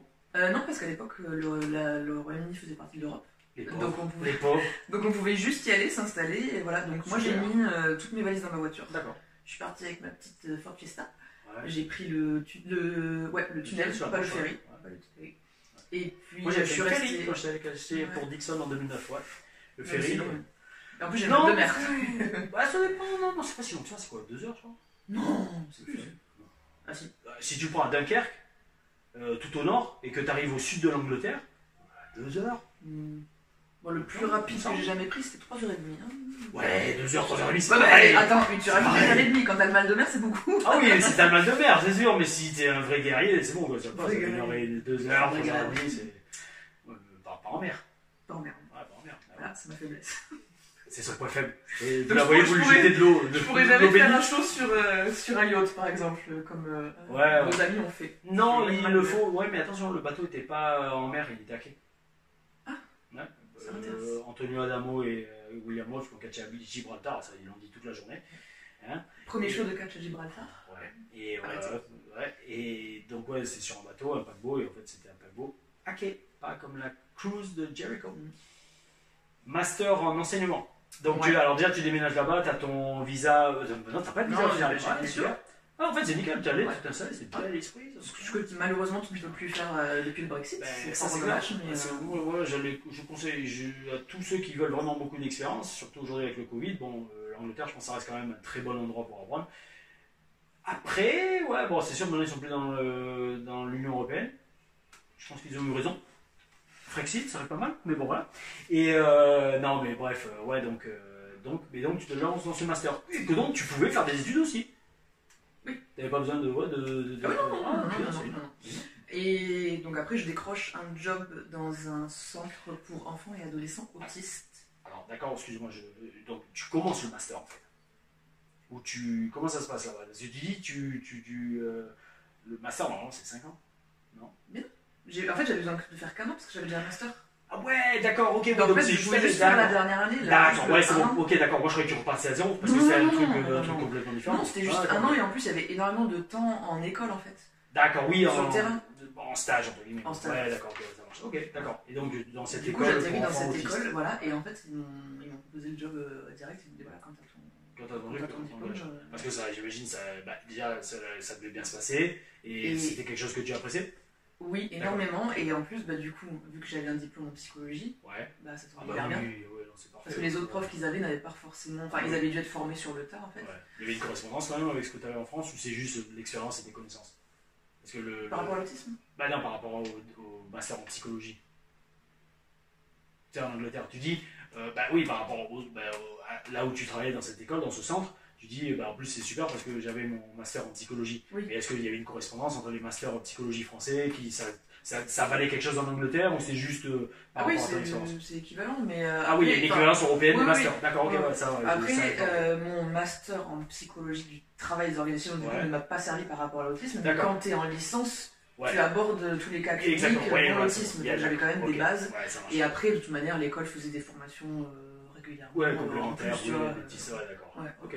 Et donc ça, tu l'as fait pendant combien de temps, ce métier? À l'école? Ouais. 4 ans du coup. D'accord, jusqu'en 2019. Ouais. D'accord, ok. Énorme. Et donc tout en faisant à côté les indies et tout. C'est ça. Alors, question, parce que ça aussi on a vite fait parler, mais donc quand est-ce que tu as vraiment commencé à aller bien à la salle de sport? Franchement, en Angleterre, 2014. D'accord, ok. Ouais. Et... Avant j'y allais, mais je faisais pas de muscu pur en fait. Ouais. Je faisais vachement de cardio déjà. Ouais. Et j'étais pas à fond muscu en fait. J'y allais, c'était un devoir. Parce que moi je vais te dire franchement, alors, je suis rentré en Europe 2016-2017, quand j'étais encore à Impact un peu, je faisais des allers-retours. Après j'ai commencé à te suivre vraiment sur les réseaux, Instagram je crois. 2016-2017. Mais c'est pas possible, j'avais plus de réseaux sociaux. Même pas Facebook? Non, j'avais supprimé. En fait, à l'époque, tu pouvais pas supprimer ton compte définitivement, tu le mettais en veille. D'accord. Bon, en tout cas, le truc, c'est que je me souviens que. Ou alors c'était juste avant. Ou alors c'était peut-être plutôt quand j'étais encore à WWE. Bon, bref. Je voyais cette arbitre française au UK qui était vachement in shape. T'avais les cuisses, t'avais les fessiers, t'avais les bras, enfin, t'avais le dos. C'est bel esprit, quoi, tu vois. J'avais des sacrées trapèzes à l'époque. Ah non, mais tu vois, moi je vois ça, tout de suite ça attire le regard. Je suis là, putain, mais. Parce que le truc, c'est pas juste pour mater, pas du tout, mais c'est surtout, tu vois que tu casses le cul en fait. Ouais. Tu vois, la muscu, c'est pas magique, hein, il faut y aller forcer, quoi. Tous ceux qui en ont fait un peu pourront le confirmer. Et donc, tous ceux qui voient tes photos pourront confirmer, qui te voient aussi, même aujourd'hui à la télé, sur Alexis UK, sur le network, peuvent confirmer que t'es vachement in shape. C'est pas le du français, mais t'es vraiment une très très bonne condition physique, aussi bien esthétiquement que, je l'imagine, à la salle. Donc, c'est donc ça. Donc, tu me dis, c'est quand tu as commencé en Angleterre, tu t'es à la salle. Et donc, c'est par envie personnelle, par goût, par nécessité par rapport au métier ou en fait, tu te faisais chier? Non, mais jusqu'à présent, c'était un devoir pour moi. Je me disais, c'est complémentaire au catch, il faut avoir une condition. Ah, bah oui, au moins le cardio. Et en fait. Et la souplesse pour un arbitre, peut-être. Moi, j'ai pas besoin de ma souplesse. Oui, mais l'agilité, je veux dire. Oui, la rapidité, ce genre de choses. Et en 2014, c'est vraiment devenu un plaisir, quoi. Et même un anti-stress, tu vois. J'avais besoin d'y aller pour décompresser. Mais c'est ce que je dis toujours, tous les gens qui sont en dépression, c'est vous faites pas assez de sport. C'est pas une règle générale, mais souvent c'est ça. Vous allez un peu, ne serait-ce que faire du jogging, croyez-moi déjà le moral, vous serez fiers de vous et les endorphines et tout, ça va dégager énorme. Attends, j'allais te poser une question. Oui, plutôt bodybuilding, crossfit, c'était quelle vibe? J'ai fait un peu de crossfit en complément de la muscu, mais c'était vraiment muscu. Et en mode powerlifting ou fitness plutôt? Je faisais peu de reps et lourd. Peu de reps et lourd. Ouais, donc powerlifting. Et puis de toute façon, je pense que c'est que comme ça que tu fais la masse. Ouais, mais c'est ce que je préférais le plus en plus, parce que j'avais pas les mêmes sensations, tu vois. Quand tu fais énormément de reps, Tu vois, c'est cette sensation de brûlure et tout, quand vraiment tu charges, c'est complètement différent, quoi. Totalement. L'épaule t'embêtait un peu? Ouais, bah non, elle m'embêtera toute ma vie. D'accord, ok. Malheureusement. Et est-ce que ta diète, t'avais vraiment une... Bon, même si j'ai envie de dire ça va sans dire quand tu vois ton physique, je sais pas si je regarde des photos, j'essaierai d'en mettre. Tu m'enverras les photos que tu veux que je mette dans la vidéo. Et pour illustrer ça, mais... j'allais dire ça va sans dire quand tu vois quelqu'un qui fait vraiment des efforts sur son physique, mais est-ce que tu faisais très gaffe à ce que tu mangeais? Ouais. D'accord. 1000 prep et tu comptais ouais, les calories. Ouais, je comptais mes calories à l'époque, parce que je ne le fais plus. Parce que ça m'est monté au cerveau et dangereux, tu vois. D'accord, ok. Ouais. Genre t'étais trop en mode... Ouais, parce qu'après, ça m'a un peu fait péter les plombs et à un moment, j'ai pris 10 kilos en un mois, tu vois. Parce que je me suis lâché niveau nourriture, c'était trop... Il faut trouver le juste milieu. Ouais. Et t'as jamais voulu faire des compètes? J'y ai pensé. D'accord. Mais je suis jamais allé jusqu'au bout. Trop d'efforts par les motifs. Disons qu'en plus, en ayant ce travail dans ce centre pour autistes, c'était vraiment très fatigant, très physique aussi. Et très dur, pas dur, mais voilà, quand même. Ouais. Nerveusement et émotionnellement peut-être. Et je me voyais pas en plus me lancer dans ajouter du stress, physique, parce que c'est physique, mais aussi après la diète, c'est un truc de fou, comme tu dis, tu peux péter un câble. Moi je l'ai compris direct, quand tu fais trop de régime, un jour j'avais fait le coup, NXI, juste avant que d'ailleurs ça s'arrête à NXI, j'avais genre du jour au lendemain coupé tous les hydrates de carbone, donc tout ce qui est pâtes, pain, sucre. J'ai dit, tu sais quoi, il faut que je perde rapidement, que je retrouve mes abdos, j'arrête tout. J'ai failli péter un câble. C'est énervé, il faut y aller très progressif, c'est hardcore. Hein. Les gens qui font du bodybuilding, diet de fou, c'est des trucs de. Ouais, c'est respect total aussi encore. Mais il faut vraiment s'accrocher. Et donc tu es dans. Donc là, je pense qu'on est à peu près, allez, 2019 donc. Tu es toujours en Angleterre? Mais non, attends, j'ai pris ma retraite en 2016. C'est vrai, mais en fait, c'est qu'en fait, tu vois, je sens. En fait, non, tu l'as pas prise, t'es là. Ouais, mais si à l'époque j'avais prise. D'accord, mais tu vois, pour moi, ça c'est une mauvaise vibe, et en fait, je l'ai mis de côté dans ma tête. Mais donc, 2016, qu'est-ce qui se passe? Ouais, en fait, j'étais malade, donc je savais pas ce que j'avais. D'accord, pendant des années, en fait, T'étais toujours en Angleterre. Ouais, tu revenais des fois, excuse-moi, je te coupe, tu revenais en France? Je revenais pour Noël et peut-être une fois dans l'été. D'accord, ça te manquait pas un peu la France? Non. Non, parce qu'en fait, ma mère venait avec moi la plupart du temps. Elle avait même trouvé un job en Angleterre. Du coup, on avait pris un appart ensemble. C'était cool. Et elle se débrouillait en anglais? Ah, mais ma mère, en fait, elle a habité à Londres avant de m'avoir. Avant d'être enceinte. C'est peut-être aussi pour ça que tu étais attirée, peut-être génétiquement. Il y avait des graines qui avaient été posées. Donc, oui, elle est bilingue aussi. Ah, super, top. Dans ces cas-là, tu expliques que je comprends pourquoi tu es resté si longtemps. Ouais, c'est clair. Et donc 2007. Donc tu es malade? J'étais malade, je savais pas ce que j'avais, j'étais trop fatiguée, j'avais mal tout le temps, très très mal. Mal où? Mal au ventre. D'accord. C'est le mal, il y en a, ils ont mal aux articulations. Non, mais aux articulations aussi, mais ça c'est autre chose. Mais non, mal féminin, mais tout le temps. Mais et fatigant, et vraiment des grosses crises de douleur à en vomir et à tomber dans les pommes en fait. Ouais, je vois. Voilà. Et du coup, en 2016, je me dis c'est trop dur. Il faut faire quelque chose. Il faut au moins j'arrête le catch. Mais est-ce que je ne pouvais plus assurer physiquement non plus. D'accord, ok. Je savais pas ce que j'avais. Voilà, c'est ça. Est-ce que tu savais? Non, j'avais juste. Et t'avais fait des examens et personne ne savait, ou tu voulais pas aller voir le docteur? À l'époque. Tu croisais les doigts dans ça. Non, mais le système de santé est complètement différent en Angleterre. C'est très compliqué d'être pris en charge. On est vraiment très chanceux en France. Honnêtement, le système de santé c'est sûr. est bon. C'est sûr. Et bon. Donc le médecin généraliste, là, je sais pas, c'est normal. C'est tout féminin, c'est normal. Bon bref, donc je prends ma retraite du catch, je continue de travailler à l'école. Ça t'a fait du mal quand même? Ouais, c'était dur. Et du coup, j'ai complètement arrêté de regarder. J'ai supprimé mes réseaux sociaux, donc j'ai supprimé Instagram, Twitter. Facebook, du coup, je l'ai mis en veille parce qu'à l'époque, on ne pouvait pas supprimer complètement son compte. Donc j'ai mis en veille. Et t'avais aussi arrêté la muscu? Non, j'ai essayé de continuer parce que je suis obligée avec les articulations. Par contre, mes performances étaient nulles. Voilà, j'avais pris vachement de poids parce que du coup, je faisais vachement de rétention d'eau et tout. Ce genre de choses. Voilà, j'allais me coucher à 19h, je rentrais du boulot, j'allais me coucher, je mangeais, j'allais me coucher. J'avais plus de vie sociale, mes potes ils m'invitaient à sortir, je pouvais pas, j'avais trop mal, j'étais une boule de douleur et de fatigue tout le temps. Et en 2018, enfin, je vois un médecin qui m'envoie voir un chirurgien. En Angleterre. Ouais. Donc 2 ans. Ouais. Et en fait, le mec me dit, en fait, on va faire un examen donc chirurgical, mais pour explorer en fait, voir ce qui va pas. D'accord, ouais. Mais il m'a dit, mais par contre, c'est pas un traitement, c'est juste on va voir ce qu'il y a. Ouais, c'est ça, ouais. Bah, Et en fait, diagnostic, quoi. Ouais, je vais pour me faire opérer et je me réveille, je sais pas, 5-6 heures après. Quoi. Ouais. Parce qu'en fait, le mec, il a été génial. Il a vu le problème. Il a opéré, il a vu ce qui allait pas, il a vu que ça avait touché plein d'organes, que c'était le gros bazar à l'intérieur. Ouais. Il a opéré, il a enlevé, il a brûlé ce qu'il pouvait pas enlever. Et suite opératoire très compliquée. J'ai mis 3 mois avant de remarcher correctement et tout, parce que du coup, anémie, j'avais perdu énormément de sang pendant l'opération et tout, et ils font pas vraiment des perfusions en Angleterre, tu vois, non plus, donc je suis reparti chez moi. Je me suis fait réhospitaliser d'ailleurs le lendemain, en urgence.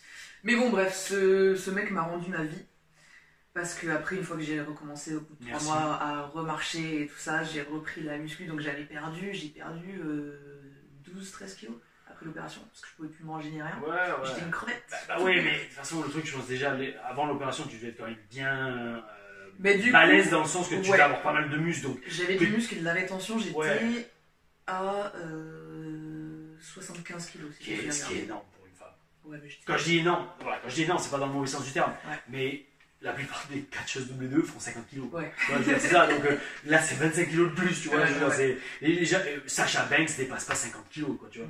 Donc le truc, enfin je dis peut-être une bêtise, 55 maxi, quoi, mais voilà, il faisait 20 kg de plus, tu vois. Donc 12 kg au final c'est rien, quoi, tu vois. Enfin, c'est rien, on se reprend. Moi c'était beaucoup. Ah, c'est sûr, dans la tête, c'est sûr que pour toi ça devait travailler. Et quand tu dis que j'étais une crevette, je suis sûr que tu l'étais pas vraiment. Si, franchement, j'avais plus de muscles. Mais du coup, mes problèmes d'épaule sont revenus. Oui, parce que j'avais plus rien pour retenir les articulations, donc ça a été compliqué. À partir de. Du coup, je me suis fait opérer en août 2018. D'accord. À partir de janvier, j'ai pu reprendre la salle. Du coup, avec des mini-poids, je faisais les haltères de 2 kg pour faire les biceps et tout, mais bon, faut passer par là. Je l'ai fait avec l'épaule il y a un mois.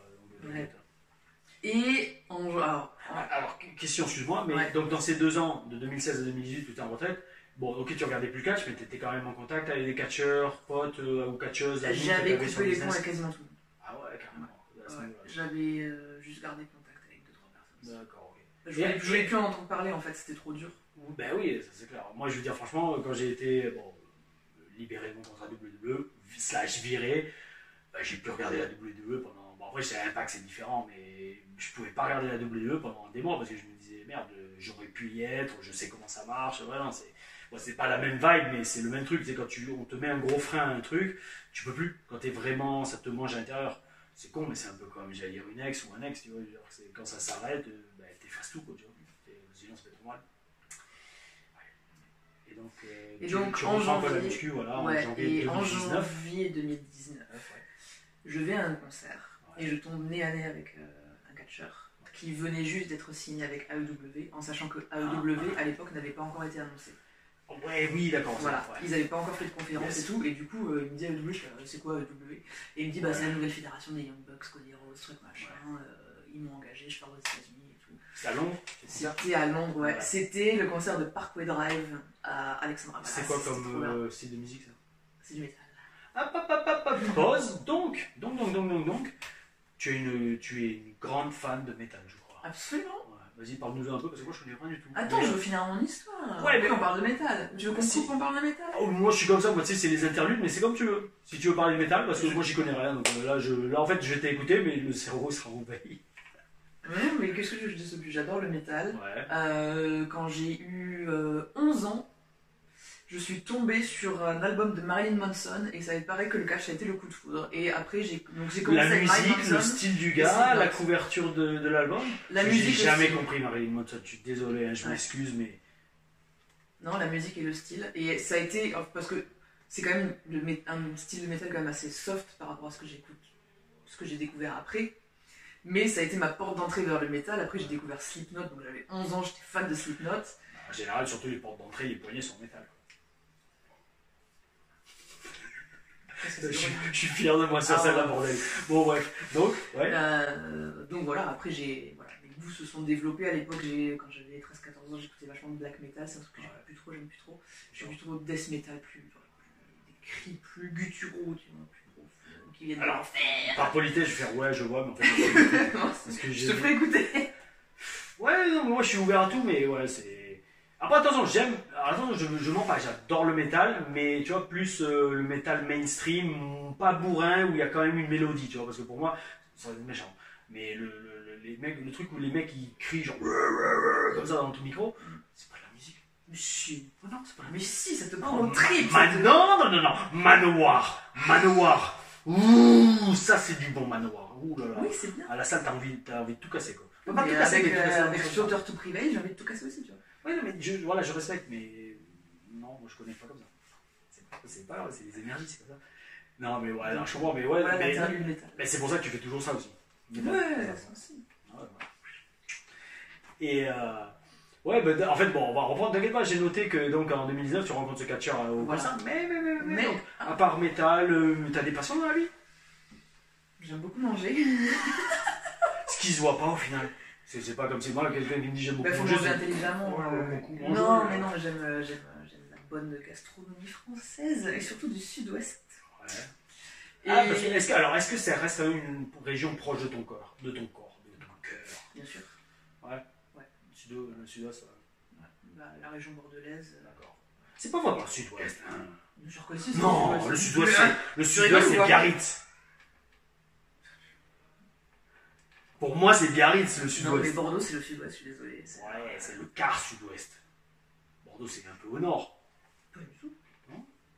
Ma parole, je vais sortir une carte de France, ma parole, je te promets. Si Tu me sors que Bordeaux est au nord. Mais non, mais au nord du sud-ouest. Oui, au nord. Oui, on est Voilà. du sud-ouest, mais c'est Voilà. le sud-ouest. C'est le sud-ouest. Ouais, mais ça serait comme dire que Lyon, c'est le sud-est. Lyon, c'est pas le sud-est. Lyon, c'est la moitié du pays. Yo, parce que moi, je suis de Nice, hein, je suis vraiment dans le sud, l'extrême sud du pays. Si t'es au-dessus d'Aix-en-Provence, pour moi, t'es pas dans le sud, en fait. Pour moi, pour n'importe quel sudiste. Ben, on regardera sur un niveau où est Bordeaux par Ouais, rapport. Parce que vas-y, là, je visualise vas-y. pas trop par rapport à Lyon et tout. Ah ouais, On Lyon, verra, c'est. on verra. Ouais, on verra, mais je pense à peu près au même niveau, plus ou moins. Lyon, c'est peut-être un peu plus au nord, j'espère. Les Bordelais, soutenez-moi. Ouais. Du sud-ouest. Donc, bref. Fan de gastronomie? Oui. Autre chose? J'aime beaucoup les animaux. J'aime beaucoup les chats. Ouais, c'est J'adore vrai. les chats. Ouais, dans tes stories, on voit. On voit beaucoup mon chat. C'est ça. De l'art, non? Je suis pas très peinture, tout ça. Non. Non, j'aime beaucoup lire. Mais alors, musique, mais jamais un peu de musique? T'as jamais fait un peu de musique ou non? Si, je fais de la batterie. Ah, voilà, mais Voilà. Je suis quand même un très très bon intervieweur. De 14 à 18 ans, Ouais. j'ai fait de la batterie. Et après, Ouais, parce d'accord. qu'une passion en a remplacé une autre. Enfin, c'est juste que je pouvais pas tout faire. Donc j'ai arrêté la batterie, je suis passée au catch. BS, bullshit. Écoute, quand je faisais mes études, J'écoute. que le soir je travaillais en sécu, qu'en plus je me faisais des entraînements de catch, je ne pouvais pas en plus faire de la batterie. Non, c'est que tu as fait le choix de ne pas en faire. Oui, j'ai fait le choix de privilégier le catch par rapport à la batterie. Ouais, exactement. Donc encore une fois, j'ai raison. C'est tu as fait le choix. Mais si on veut, on peut. Mais je suis sûr que là, et ça te branche pas de t'y mettre un peu? De m'y remettre. Ouais. Non? T'es mieux en faire? Ouais. Fais-le. Enfin, fais autre chose. Il faut avoir des passions dans la vie. Oh, surtout en ce moment. Hein. Il faut avoir des trucs qui te enlèvent la tête de ce qui se passe partout dans le monde et tout court. Il faut un échappatoire. Et surtout, parce qu'au final, la batterie, la musique, c'est de l'art. Hein, donc, ouais, je serais curieux de voir ce que. En plus, c'est un peu loup, quoi. Tu vois. Ouais, attends, mais il y a des photos, où j'ai fait le concert, Regardez, le concert de fin d'année de mon lycée où j'avais les cheveux rouges, en train de faire de la batterie. Et le deuxième, du coup c'était les deux seuls concerts de ma vie que j'ai fait. Le deuxième concert, j'ai fait l'inauguration d'un shop de moto Ouais. à Bordeaux. Ouais, Du coup, super rock et tout. Et donc, t'avais 18 ans, quoi. J'avais. Moins peut-être. Non, 18. Ouais, d'accord. J'ai fait les deux la même année. Ah, bel esprit. Ah, bel Très bel esprit. Bel esprit, respect. Tu vois, moi, la musique, c'est un truc, ça m'a toujours attiré, mais j'adore ça. La musique, de toute façon, qui n'aime pas la musique? Gentiment. C'est comme les gens, j'allais dire, qui n'aiment pas les chiens, c'est qu'ils n'aiment pas la musique, c'est bizarre. C'est un truc qui est bizarre. Et ouais, donc, mais y jouer, j'ai jamais franchi le cap. Encore une fois, parce que j'ai accordé ma priorité à d'autres trucs. Tu vois. Mais c'est clair que, ouais, c'est. Batterie, ouais, ça, en plus, les trucs à percussion, ça m'attirait beaucoup. Ouais. J'en ai acheté entre temps, c'est comment ça s'appelle? Djembé? J'ai oublié le nom. J'en ai acheté il y a 2-3 ans, mais le tambour et tout. J'adore les trucs de percussion. Ok, d'accord. Et donc, à ce concert en 2019, tu rencontres ce catcheur. Putain, ça y est, tu reviens. Ah bah oui, bah en vrai, à moins que tu veux dire autre chose. Non, mais très bien, on tire les gens en haleine, j'espère qu'ils sont en train on n'a même pas encore. Ah ouais, non, mais t'inquiète. Et je ferai qu'une seule. Je pense que je vais faire que d'un seul truc. Le truc va faire 2 heures, mais au moins comme ça. Non, mais ça. Hey, c'est ça, tu vois, et franchement, moi, c'est ça ce que j'aime aussi, c'est le rapport humain. Oh, j'en ai. Enfin, je juge pas, mais ça me gave les vidéos où tu sais, c'est coupé toutes les 10 secondes, les vidéos elles fait 10 minutes parce que les gens sont incapables de se concentrer plus de 10 minutes. Là, franchement, c'est une conversation authentique, humaine. Il y aura, le seul montage qu'il y aura, c'est quand je vais insérer des photos pour illustrer le truc parce que c'est quand même beaucoup plus vivant, mais c'est tout quoi. Et donc, au final, donc ouais, je pense que le truc va faire 2 heures, on n'a même pas encore parlé de la WWE, tu vois. Donc, ouais, donc 2019. Donc, je vois Sketcher, donc il me dit par rapport à la WWE et tout, et ça m'inspire. Ouais. Tu vois. Et en fait, jusqu'à ce moment-là, je m'étais même pas dit, et si je reprenais l'indie, tu vois. Si c'était vraiment out of nowhere. Ouais. Tu vois ça, je le vois, et tu dis, putain, le catch ça existe. Ouais. Why not? Parce que tu te sentais mieux donc physiquement. Bah ouais. Mais je commençais à reprendre du poids de la muscu, tête et tout. Non, du coup, ça faisait qu'un mois que j'avais repris la muscu. C'était en janvier. Ah ouais, d'accord. Oui, après 5 mois après l'opération. Oui. Ouais, voilà, c'est ça. Et un mois seulement de muscu. Ok, d'accord, ouais, d'accord. Et donc je me dis, bon, bah écoute, je vais réactiver mon Facebook pour voir, je vais peut-être recommencer à bosser à Yves en Angleterre, je vais contacter aux personnes et tout. Ça existe toujours à Yves? Ouais. D'accord, ok. Donc je réactive mon Facebook. Donc début 2019. Donc janvier 2019, je ne te mens pas, 2 jours après, sur Messenger, sur mon compte Facebook, j'avais un message d'un producteur de Next UK qui me disait, est-ce que tu habites toujours en Angleterre? Est-ce que tu habites toujours? J'ai envie de te faire venir pour un tryout. Check. Bon, en fait, c'est con, je dis check, mais au final, t'as rien fait. C'était le dessin. Ouais, oui, c'est clair. Et du coup, je lui ai dit, alors oui et non. Oui, j'habite toujours en Angleterre, mais ça fait 3 ans que j'ai pas arbitré parce que je sors d'une grosse opération. Et c'était début 2019, donc il n'y avait pas encore cette connerie de Covid. Et ouais, d'accord, ok. Et alors, attends, excuse-moi, je te coupe, mais début 2019, ça a été lancé quand NXT UK? 2018. Ouais. Et ils ont ouvert le Performance Center justement en janvier 2019. D'accord, ok. Et donc en fait, ils voulaient me faire venir sur le tryout de février. Et en fait, j'avais pas encore eu les 6 mois post-op, l'opération. Ouais. Donc j'étais pas clear. Je pouvais pas. Et t'as joué honnêteté avec eux, genre? Ouais, je leur ai dit, écoute, je sors d'une opération, j'ai pas encore eu la visite des 6 mois, je peux pas. Et ils m'ont dit, t'inquiète pas, on te fait venir au prochain tryout en avril. Super. Et du coup, en avril, j'y vais, j'ai fait la semaine d'entrée. Non, top. Ouais, bah ça... et alors, par contre, hop. Donc, semaine d'entraînement, en avril 2019. Ouais. Comment ça se passe? Est-ce que t'as l'impression? Est-ce qu'entre temps t'as refait des matchs? Mais non, j'ai rien fait. J'ai fait mon retour après 3 ans dans un ring WWE. D'accord. Et donc, ça se passait comment? C'était un tryout masculin-féminin, juste féminin? Non, c'était un tryout que de moi en fait. Ils m'ont invité au PC à la semaine d'entraînement. Non, mais je dis pas ça pour la péter, c'est juste. C'est pas un tryout sur 3 jours. C'est pas un truc officiel tryhard, d'accord? Ils m'ont invité au PC. J'ai fait partie d'un groupe d'entraînement, d'ailleurs avec tous les groupes, parce qu'à l'époque on était tous mélangés. Donc j'ai arbitré toute la semaine. On a commencé le dimanche, donc du dimanche au jeudi midi. Il y avait des tapings, donc des enregistrements aussi. Parce qu'en fait, le jeudi après-midi, du coup, on voyageait à la ville où on avait le show. Du coup, c'était Glasgow. En plus, en Écosse. J'étais jamais allé en Écosse, donc voilà. Et on c'était quoi, avec un bus ou des cars? Non, du coup, chacun faisait ce qu'il voulait. D'accord, ok. Donc il y en a qui ont pris l'avion, moi j'avais pris le train pour y aller. D'accord. Super. Et donc, alors attends, voilà, parce que maintenant je reconcentre mon esprit pour poser des questions avec ces WWE. Donc, est-ce qu'ils t'ont contacté, tu penses, sans être méchant? Principalement aussi, mais surtout aussi parce que t'es une femme. Ouais, je pense. Ok. Ils connaissaient quand même ton boulot, ce producteur? Ah bah oui, parce que du coup, pourquoi ils m'auraient contacté? Je pense que j'ai disparu des radars, et quand il a dû me voir réapparaître, d'accord, oui, je pense. J'ai peut-être liké un truc, et il m'a vu, et il s'est dit, ah ouais, c'est parce que tu as fait que sur Facebook, t'avais pas aussi réactivé Instagram et tout? Non, pas encore à l'époque, j'avais rien posté dessus. D'accord, ok. Et donc, alors, tu y vas, alors, stress, pas stress? Horrible, hyper stressé. À quel niveau? Ben parce que ça faisait 3 mois que j'avais pas. Qui étaient les coachs? Qui y avait est-ce que les gens vont m'accepter? Mais qui y avait comme coach sur place? Qui y avait? Oh, il y avait tout le monde. Il y avait. Bloom, il est venu pour les tapings. D'accord. Il y avait Dave Taylor, Robbie Brookside, William Regal, Johnny Moss, James Mason. Et James, il y était déjà? Ouais. Ouais, mais c'était. Alors, c'était genre un mois après que je suis allé au Japon avec lui. Bel esprit. Ouais, parce qu'on est allé en mars 2019. Ouais, c'est ça. Avec James. Et ok, d'accord. Donc voilà, Brookside, Taylor. Oh ouais, la totale. Johnny Saint. Oui, aussi, tout à fait. Et il n'y avait pas Marty Jones? Non.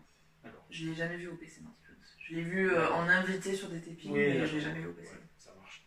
Et donc, j'imagine, ils t'ont fait faire que arbitre, ils t'ont pas fait faire des roulades ou des chutes ou des trucs comme ça. Non, que arbitre. Donc j'avais. Toi, c'était officiel, je viens en tant qu'arbitre. Ouais. Donc j'avais 1 heure de muscu comme tout le monde. Et par contre, le reste de la journée, justement, parce que ça faisait 3 ans que je n'avais pas fait, j'étais dans le ring tout le reste de la journée. Il y avait combien d'arbitres déjà à NXT UK à ce... Il y avait. 3, donc, 4. non, en fait, il y avait un qui était sous contrat. Ils avaient fait venir Daryl Sharma, qui est maintenant le head ref de NXT. Okay. Eux, ils l'avaient fait venir des États-Unis. Ouais. Il y avait Tom qui était en tryout. Ouais. Il y avait un autre qui était en tryout. Tom qui est à NXT UK. Qui maintenant a un contrat. D'accord. Et il me semble qu'il y avait une 5e personne. Il n'y avait pas encore Chris, parce que Chris Sharp, qui est maintenant notre boss, il était coincé aux États-Unis, il n'avait pas encore eu son visa. Ok. Donc voilà. Et alors donc, excuse-moi, je rentre dans les détails, tu dis si tu peux pas le dire. Genre, le premier truc qu'ils t'ont fait faire là-bas, niveau catch, niveau arbitre, c'est quoi? Vas-y, arbitre ce match, ou alors d'abord tu faisais quelques entraînements avec les boys, ça se passait comment? Genre, ils ont fait des matchs dans le OPC, ou alors tu as fait direct un live event, ou comment ça s'est passé? Non, en fait c'était. Au PC, il y a toujours plein de mini-matchs de 5 minutes, des choses comme ça. Et du coup, en fait, dès qu'il y avait un match, on me disait, tiens, va sur ce ring. En fait, on a toujours 2 rings en permanence au PC. Donc dès qu'il y avait un match, il disait tiens, va arbitrer ce match, maintenant c'est à l'autre ring. Et qui t'observait? Les coachs catch ou les coachs arbitres? Coach arbitre. D'accord, ok. Et c'est eux qui ont fait après, j'imagine, des rapports. Ouais, d'accord, ok. Donc du coup, c'était Daryl Sharma qui a fait le rapport. Je pense que c'était lui qui venait des États-Unis spécialement parce que c'était tout nouveau en fait. Donc il formait encore les arbitres anglais aussi. Oui, d'accord. Oui, c'est clair. Ça et aussi, on était 3 arbitres en tryout. Et sur quel point tu penses tu galérais le plus à l'époque pour t'adapter au style WWE, quoi? Travail caméra, parce que sur l'indie, j'avais jamais travaillé ça en fait, on m'avait jamais donné de feedback par rapport à ça. Donc, comme on a fait aujourd'hui au stage, est-ce qu'au PC ils disaient la caméra est là-bas et on fait comme ça? Il y avait vraiment une caméra ou c'est juste qu'ils avaient Non, il y a des caméras de sécurité. Oui, mais non, on imagine toujours que ce côté-là, c'est là où il y a de la caméra fixe. Très intéressant. Ouais, ça parce qu'on a fait au stage aujourd'hui, donc je vous invite fortement. Franchement, même moi j'ai appris à faire des stages avec Artemis parce que c'est un truc de fou, parce qu'on n'imagine pas. Bon, moi ça, j'ai l'expérience télé, mais le faire dans une salle vide et en entraînement, c'est différent de le faire à la télé quand vraiment vous avez la pression, il y a les caméras et le public quand il y en a. Mais non, aujourd'hui c'était énorme. C'est ces petits exercices qu'on faisait avec la caméra d'un côté, on devait toujours faire gaffe à ne pas tourner le dos et tout. Et donc en fait, pendant plusieurs jours, tu as fait comme ça des petits matchs d'entraînement. Et donc, après, comment ça a évolué? Est-ce qu'ils t'ont mis sur les live events? Oui, alors, let's go. Ouais, donc il y avait 2 jours d'enregistrement. Sur le premier jour, ils ont donné le dark match à l'autre arbitre qui était en tryout. Et sur le deuxième jour, ils m'ont donné le dark match à moi. D'accord. Est-ce que c'est là que tu as dit. Non, c'est pas là que tu as dit ring ding ding. Non, imagine. Pas sur mon tryout. Il m'aurait jamais rappelé, je crois. Non, mais c'était récent le ring ding ding en plus. Après 2 ans, j'ai sorti un truc comme ça. Là, c'est déjà un peu plus de credit. Oui, voilà. Ouais. Et alors. Donc ça a duré combien cette première expérience en avril 2019? 2 semaines? Non, c'était qu'une semaine à l'époque. En fait, on avait 5 jours au PC et 2 jours d'enregistrement.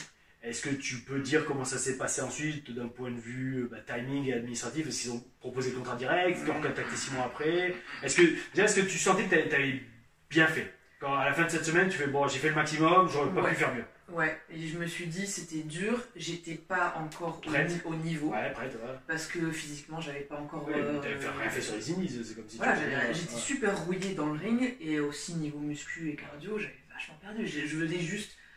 J'avais repris en janvier, tu vois, le sport. Même si ça faisait longtemps, sur quand même 5 ans que tu étais en Angleterre, est-ce que tu penses quand même que de leur côté, en tout cas la WWE, il n'y a pas eu une mini inquiétude à un moment, genre, merde, t'es une Française, son anglais sera peut-être pas top pour être arbitre? Peut-être, mais du coup, je suis arrivé direct et je comprenais tout le monde. Les Écossais, j'avais plus de mal, j'avoue. Et en plus, mon try-out match, c'était avec 2 Écossais. Ils roulent les airs. Pour se parler, c'était un peu compliqué. Ouais. Mais on s'est compris quand même et... donc ça s'est assez bien passé. Et, mais non, ils m'ont pas rappelé tout de suite. Et parce qu'en plus, du coup. En fait, le Word, ça a été quoi? Ça a été cool, on te tient au courant? Ouais. D'accord. Ouais. Et Et même non, mais avec... si, j'avais eu du super feedback des catch coach. Coach Bloom, coach Bloom en plus m'avait dit à l'aéroport see you soon, see you very soon. Donc je suis là, bon, bah, c'est cool. Et en fait, le taping d'après, c'était Download Festival. Et moi, je me suis dit, trop cool, je suis sûre qu'ils vont me reprendre. Et ils m'ont pas reprise. Et après, il s'est passé plusieurs mois où j'ai pas eu de coup de téléphone, pas eu d'email. Et c'est là que tu commences à cogiter. Peut-être que j'ai pas fait si bien. Quand tu dis plusieurs mois, c'est-à-dire combien de mois? Comment ils ont pris contact avec toi? Est-ce que c'est toi qui les as relancés? Est-ce que... 7 mois. Donc, grosso modo, jusqu'en octobre, t'as pas eu de news. Ouais. Mais en fait, ce qui est exceptionnel... Est-ce qu'entre-temps, t'as recommencé à bosser les indies? Ouais. Alors, entre-temps, j'ai repris Yves, tout ça. Et entre-temps, je suis reparti vivre en France. J'ai tout quitté parce que ma mère était pas très bien. Oui, je m'en souviens, tu me Et ça, disais c'était en août. ça. Ouais. En août 2019. Donc j'ai quitté mon job, j'ai laissé la maison que je louais, j'ai mis ce qui me restait dans ma voiture. Et je suis revenu. Est-ce que ce recontact en octobre 2019, où là tu es en France, donc 4-5 mois avant le début du Covid, est-ce que c'est out of nowhere ou c'est toi qui les as relancés? Je les ai pas relancés. D'accord. Mais alors ce qui était magique. Et la magie, c'est magnifique. La magie, mais en fait toute ma carrière c'est ça et c'est de la magie. Franchement, crois-moi, c'est toutes les carrières des gens qui font vraiment quelque chose, qui ne restent pas les fesses sur le canapé à rien faire, attendre que tout tombe dessus. Tu vas comprendre, il y a de la magie parce que le succès, c'est l'addition de la préparation et de la chance. Ouais. Quand tu es préparé et que la chance se présente, il y a le succès. Donc la chance, c'est un peu de la magie en fait. On croit que c'est de la magie, mais non, il y a de la magie, elle arrive parce que tu es prête. En fait, tu vois, c'est cet ensemble. Je pense que tu es d'accord en tout cas. Donc tiens-toi bien. Je suis à Paris, en studio, en train d'enregistrer la version française d'AEW au commentaire. Oui, bah, tu l'as fait qu'une fois, je crois, ça. D'accord. Parce que dans ta tête, tu dis bon, la VV me contacte pas, je vais pas me lancer. Je vais arrêter de bloquer en fait. Ouais, parce que du coup, je disais un peu non à d'autres personnes qui me proposaient des choses en me disant bah. Parce que, excuse-moi, avant d'aller là, donc on t'avait vu, t'avais fait qu'un dark match à NXT UK. Ouais. Donc publiquement, on t'avait pas vu quoi. Pas à la télé. J'avais juste eu un run-in avec Imperium pour les séparer et c'était passé à la télé. Mais c'est tout quoi. Parce que est-ce que tu penses que dès que t'as repris, les demandes venaient de partout? Ou non, il a fallu reconnecter un réseau et recontacter des gens? Non, j'ai recontacté du coup. D'accord, ok. T'as un peu galéré au début ou non? Non. J'ai envoyé les emails, on m'a dit super, t'es de retour. Ah, super, nickel. Parce qu'au final, 2019-2016, c'est quoi? Il y a 3 ans? Ouais. D'accord, ok. Ça va. Pas comme si c'est 10 ans, ça va. Ouais. Ok. Et puis du coup, j'avais NXT UK sur mon CD quoi. En plus. Donc pour revenir, c'était pas mal. Oui, c'est sûr, le stamp c'est toujours bon. Et donc, par contre, donc, tu rentres en France, tu fais ces commentaires pour. T'as aimé commenter? Ouais, c'était fun, franchement. Ouais. Et en plus, t'avais aucune expérience là-dedans. Aucune. Et en plus, c'était le premier match de Shana à AEW que j'ai commandé. Donc c'était plutôt sympa. Et donc ça, c'était en octobre, tu dis 2017 2019. 2019, mais octobre ou novembre. D'accord. Je t'avoue que je crois que c'était tout début novembre. Mais attends, c'est peut-être en 2019 aussi que j'ai commenté avec Christophe. On avait fait Raw et SmackDown. En été 2019. Je dis pas de bêtises. C'était une bonne année. C'était la dernière année de liberté. Bon, bref. On va mettre des masques partout. Donc on finit le commentaire, l'enregistrement, pardon. Ouais. Du coup, je vais dans l'autre salle pour prendre mon portable. Combien j'avoue, rien que ça, excuse-moi, je te coupe dans l'histoire. Combien t'avais fait d'enregistrer d'émissions? Une seule? En commentaire? Ouais. Une. Ah, donc quoi, 2 heures? Ouais. En fait, on a enregistré le show de la veille. En fait, j'ai pas la veille. Je t'entends aux commentaires. Mais écoute, c'est sur YouTube, ouais. Ah ouais, bah, je mettrai le lien. Par contre, c'était pas ouf du tout. J'étais hyper malade. J'arrêtais pas de me retenir de tousser et du coup, l'ingé son en fait. Mais Alain était malade aussi ce jour-là. Miss Angelo. Ouais. Donc toutes les 2 minutes en fait, il coupait pour qu'on puisse tousser pour reprendre. Ah oui, parce que vous enregistrez pas en direct. Non. Non, c'était le show de la veille du coup. Les amateurs, j'ai fait en direct avec Chris. Bon, après pas SmackDown, on l'a enregistré, mais Raw on était en direct, sans filet, No Sweat Professional. Ouais. Donc, je prends mon portable. Ouais, donc le taping, c'est énorme. Ça, c'est genre un souvenir qui te reste à vie. Ouais. Comme moi quand j'ai reçu mon email pour me faire virer d'Alexis. Ambiance. Donc je regarde mes mails et j'ai un email qui me dit est-ce que tu peux venir à NXT ce week-end? Mais genre on était jeudi, tu vois. Et de Canyon? Non? Ou un mec de NXT? Ah d'accord, non, ouais, bon, il était encore Canyon. Oui, il était encore. Mais du coup, je... Non. Bah, du coup, je De dis nulle part, 7 mois sans rien. Ouais, tu peux venir ce week-end. Non, j'ai pas envie. Vous m'avez laissé poireauter par c'est ce que tu auras dit, j'imagine. Non, j'ai dit oui. C'est ouais, vas-y. Parce que je préfère quand même être arbitre que commentatrice. Ah bah ouais. Attends, tu dis ça maintenant, mais tu verras dans 7 Oui. ans. Non, je changerai peut-être d'avis quand j'aurai mal partout. Ah bah Enfin, ouais. j'ai déjà mal partout. Ben voilà, tu vois, c'est ça. Donc, Commentateur, tu peux le faire encore quand t'as 60 ans. 65, 70. C'est pas faux. Ouais. Donc j'y vais. Et en fait, direct, il y avait Canyon, Ouais. donc qui était responsable des contrats. Il était grand. Il est grand en plus. Il est grand, ouais. Un grand Canyon. En plus, je m'en fous, il s'est fait virer, donc je peux le dire. Et Non, mais en vrai, il est grand en plus. Ah, Tu fais une blague, oui, non, mais c'est ça, mais en fait, je sais. Mais en fait j'ai fait la blague par rapport au Grand Canyon, mais après, dans ma tête, je me dis, c'est vrai, il est grand, il fait 2 mètres de haut. Ouais. Le Grand Canyon. Bon. Donc là, on était en novembre 2019, et en fait, Canyon, il me dit, bah, nous, on veut te signer, mais il faut que tu reviennes vivre en Angleterre. Et donc, je lui ai dit, écoute, moi, voilà la situation avec mon père. Je ne veux pas revenir en Angleterre maintenant. Ouais. Il me dit, écoute, il n'y a pas de souci. Les prochains tapings, c'est en janvier. On a Takeover Blackpool. Tu viens pour Takeover, tu viens pour les tapings. On en reparle, on voit si la situation a changé. Et là, c'était novembre, donc janvier, ça te laissait 2 mois. Ouais, d'accord, ok. Ouais. Et entre temps, t'as bossé entre temps un peu ou non? J'ai dit bosser, déjà bosser tout court et ou bosser en mode catch. Alors, entre temps, j'ai fait le Pakistan. Oui, check, moi aussi. Avec Bacha, Bel Ouais, Esprit, tout à fait. On avait, il y avait plusieurs Français, d'ailleurs. Il y avait Aigle Blanc, il y avait Napoléon. Je pouvais pas le faire, pourquoi? Qu'est-ce que j'avais? Il m'avait proposé, mais genre c'était 2 derniers mois, j'avais déjà un booking ou un truc comme ça. Ouais. Ah, c'est dommage. Ah, ouais. C'était Stéphane. C'était une expérience incroyable. Ah, ouais. Et j'avais fait la WPE aussi à Paris. D'accord, ouais, de nom. Avec, en plus, c'était un gros show. Il y avait Brian Cage, il y avait McD, Tristan, Matt Cross, ouais, McD. Ouais, c'est super, tu reprenais un peu d'expérience. Ouais. C'est ce qu'il faut, de toute façon, pour pratiquer, surtout arbitre également. Et ouais, ok, bah super. Et donc en janvier, quand j'y retourne. 2020, l'année magique. Donc cette fois-ci, c'était Christine, l'autre personne qui s'occupe des contrats. Et elle me reparle plus du tout de déménager. Et elle me dit tiens, voilà ton contrat. Enfin, pas voilà ton contrat, elle me dit je t'envoie ton contrat par email, c'est bon, voilà.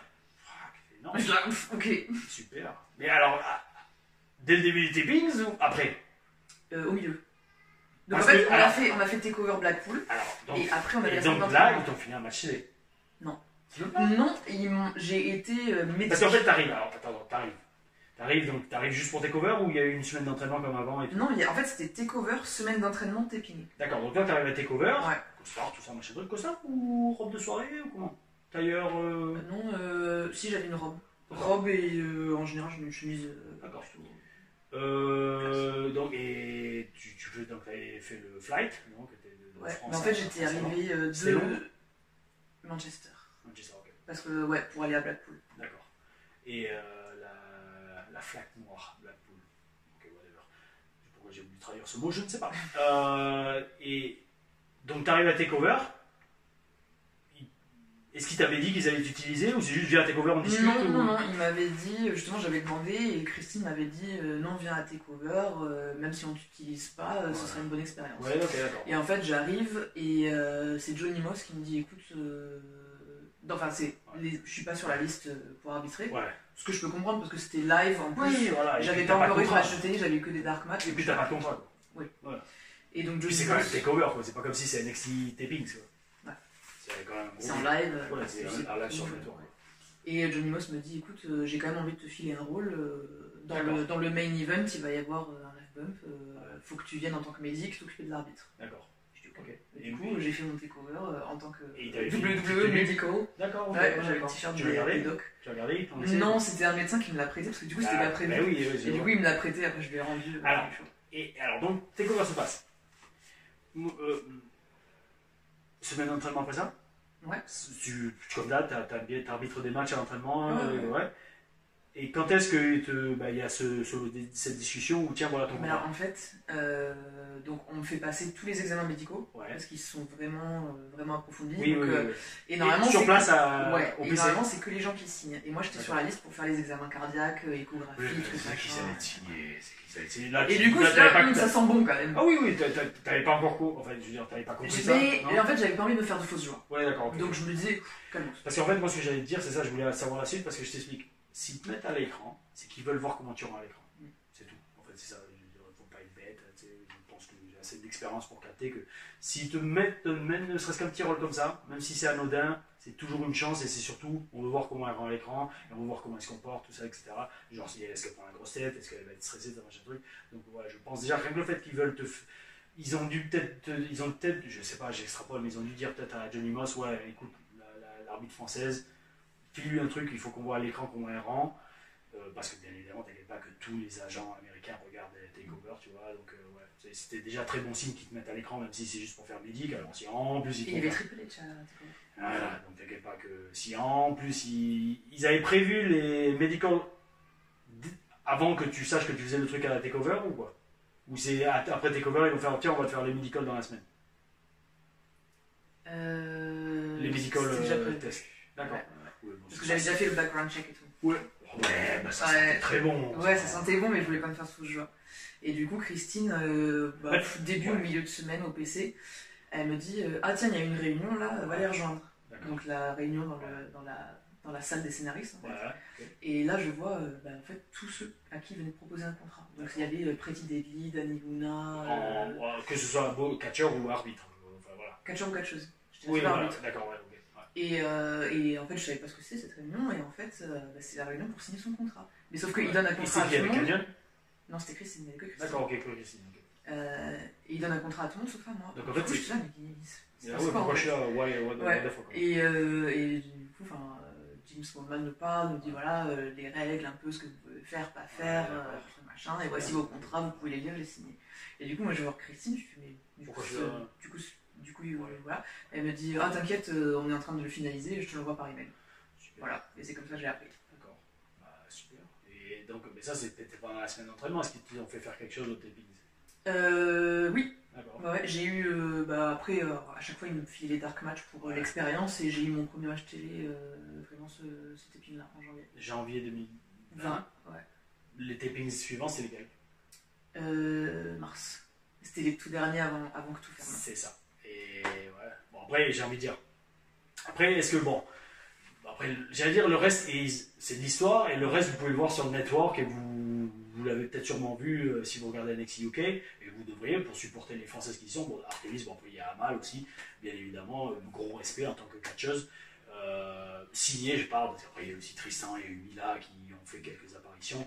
Bon, dernière nouvelle, d'après ce qu'on sait, ils n'ont pas de contrat. Pour l'instant, je sais pas, je vais peut-être parler pour eux, je sais pas, il faut demander leur. Mais est-ce que. Parce que moi, après, maintenant, pour terminer cette interview, on en est presque à 2 heures quand même, je pensais pas faire autant, j'espère que tu t'embêtes pas, ça va? Non, ça va, voilà. J'espère que les gens qui regardent ne s'embêtent pas surtout. Non, franchement, je pense que c'est franchement une très très bonne interview, parce que moi j'aime aller en profondeur et j'aime aller, tu vois, pas dans les détails, mais ressentir le côté humain, émotionnel, pas juste, en fait, là, eux m'ont contacté, ils m'ont signé, et puis voilà, ça sera super bien. Ok, ciao, prochain épisode. Non, fuck off. Est-ce que depuis mars 2020, parce qu'après, je pense sur les réseaux, quand même, tu es quand même assez active, que tu mets souvent des petites stories et tout, de mars 2020 jusqu'à aujourd'hui, on est novembre 2021, est-ce qu'il y a des événements qui ont stood out, qui sont dégagés dans des bons souvenirs, des moins bons?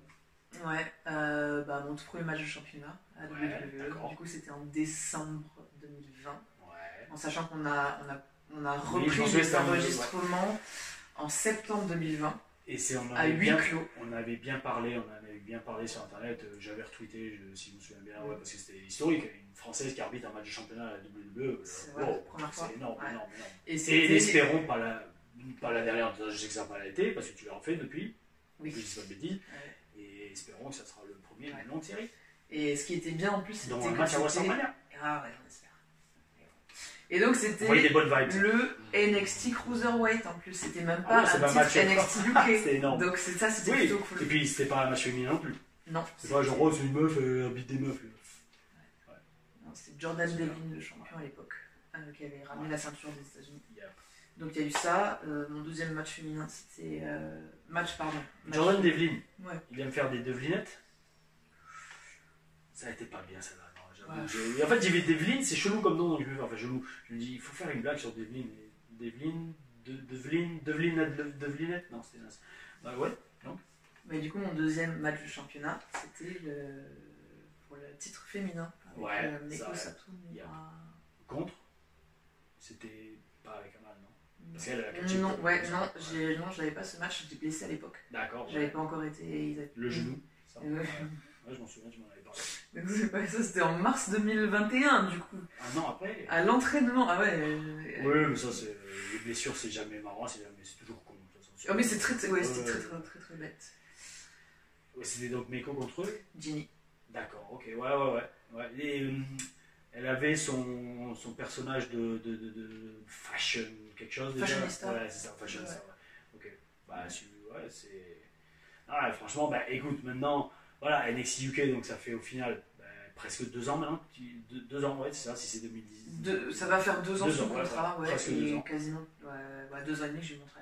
Alors, qu'est-ce que, humainement, professionnellement, qu'est-ce que ça t'a apporté 2 ans Attention, c'est pas fini, hein, mais je veux dire, qu'est-ce que, dans ces 2 ans, déjà, tu retires de cette expérience que tu aimerais partager? Mais je me suis énormément améliorée en tant qu'arbitre. Ah oui. Parce que. Oui. Je peux imaginer. Bah, maintenant, c'est ton métier. C'est mon métier, et mine de rien, il n'y a pas de formation en France, tu vois. Il n'y a pas d'arbitre professionnel. Il n'y a pas vraiment de formation au final. Ouais, non. Parce que vu que les entraînements étaient fermés, quasiment d'état était signé avec cette connerie de Covid, en fait, tu pouvais pas faire comme moi je faisais à Orlando, où tous les jours, il est dans le ring à s'entraîner. Tu vois. Non, il a fallu que j'espère encore plus, sur le tas. Que j'apprenne très vite et en live, prendre des matchs télé. Ouais. Et donc, est-ce qu'ils t'ont conseillé à regarder des matchs? Ils te disaient, bah écoute, toi tu bosses pas, tu regardes ça. Vous aviez des réunions entre arbitres online pour étudier des matchs? Déjà, pendant toute la période Covid, confinement strict, où on n'a pas pu enregistrer. Et qu'en plus, ils te faisaient venir 2 semaines à l'avance dans les hôtels. Non, mais attends, ça c'est avant. Parce que de mars à septembre, on n'a rien eu. Rien eu du tout. Ah oui, ils faisaient des replays dans cette émission. Il y avait que des replays. Il y avait les dirt sheets sur internet qui faisaient des polémiques en disant qu'on allait fermer et tout ça. Franchement, c'est jamais agréable à lire ce genre de choses. C'est les fans d'internet qui se prennent comme des smarts. Voilà, soyez tolérants et soyez moins cons en fait dans votre tête. Pensez que les saloperies que vous dites sur internet, ça peut faire mal à des gens. Les gens qui s'en battent les couilles, comme moi, j'ai envie de dire, peu importe, mais des fois, ils le prennent à cœur, surtout quand c'est leur métier. Bah, quand c'est ton métier, c'est ton gagne-pain, c'est ce qui te permet de payer les factures, voilà, c'est pas agréable à lire. C'est clair. Et donc en fait, pendant toute cette période, au minimum 2 fois par semaine, on avait des réunions en ligne, où on regardait des matchs, on les analysait, voilà. Donc on avait... Tu prenais des notes?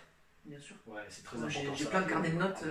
Check, parce que moi c'est pareil, j'ai 2 carnets de notes remplis de tout mon temps à NXT que franchement j'ai pas lu depuis longtemps, mais chaque fois que je l'ouvre et que je les note, c'est des conseils de fou que j'ai complètement oublié. De Billy Gunn, il y avait qui? Il y avait Eugene, il y avait Norman Smiley, enfin ouais, c'est très important des notes, et c'est pas que pour ceux qui sont à la WWE, hein, c'est pour tout le monde. Hein. Faites des stages, que ce soit avec Artemis, Tom Larifo ou n'importe qui d'autre, Tristan ou quoi. Même Mila qui fait aussi des stages maintenant, prenez des notes, parce que le truc des notes, c'est on sauvegarde les informations dans la tête, mais je vous annonce, si on vous donne 10 informations en une journée de stage, et que vous pensez que vous allez toutes les mémoriser, déjà non, vous en enregistrerez peut-être que 2, les 8 autres vous les aurez oubliés, alors si vous notez les 10, c'est noté à vie, vous pouvez les relire, et là vous allez enregistrer les 10. Donc vous faisiez les réunions, vous preniez des notes, et... Ouais, voilà, donc on en avait qui étaient... spécial catcher. Et tu participais aussi, là, tout à fait. Ils nous demandaient notre avis en fait. Avec des coachs anglais?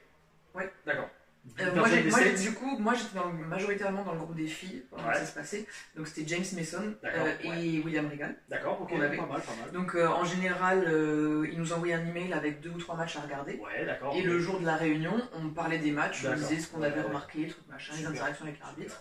Et après, nous de notre côté, on avait des réunions spéciales arbitres où on parlait avec soit des gars d'NXT, soit juste entre nous. C'est bien et c'est pro, parce qu'au final, il faut étudier toujours des matchs, il faut étudier tout l'art, le métier.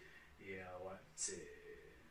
il y avait des petits souvenirs, je sais pas, que tu pourrais dire, des petites anecdotes avec des gens superstars, genre Triple H ou William Regal, non? William Regal un jour au PC, parce qu'il est très intense. Je sais pas si tu te souviens quand il faut le connaître. Ouais, il est adorable. Quand tu le connais, il se relâche un peu, mais c'est vrai, quand tu le connais pas, c'est très intimidant. C'est William Regal, quoi. Ah ouais, non, mais moi j'aime j'aime beaucoup, mais il est très intense dans tout ce qu'il fait. Et en fait, il faisait une démonstration dans un ring. Ah, tu veux dire physiquement dans le ouais. match? Ah oui, mais ça c'est pas l'esprit. Non, mais et ça, en fait, n'importe quel catcheur, quand il fait quelque chose, faites-le à 100%, hein, je veux dire, ouais. Et donc il commence à faire une démonstration, et en fait, il dit à Chris, l'arbitre, il dit vas-y, donne-moi un coup de poing. Un coup de poing catch ou coup de poing. Non, mais un coup de poing. Et enfin, genre, je vais esquiver, tu vois. Ouais, d'accord. Et en fait, Chris lui donne un coup de poing. En fait, il a pas esquivé.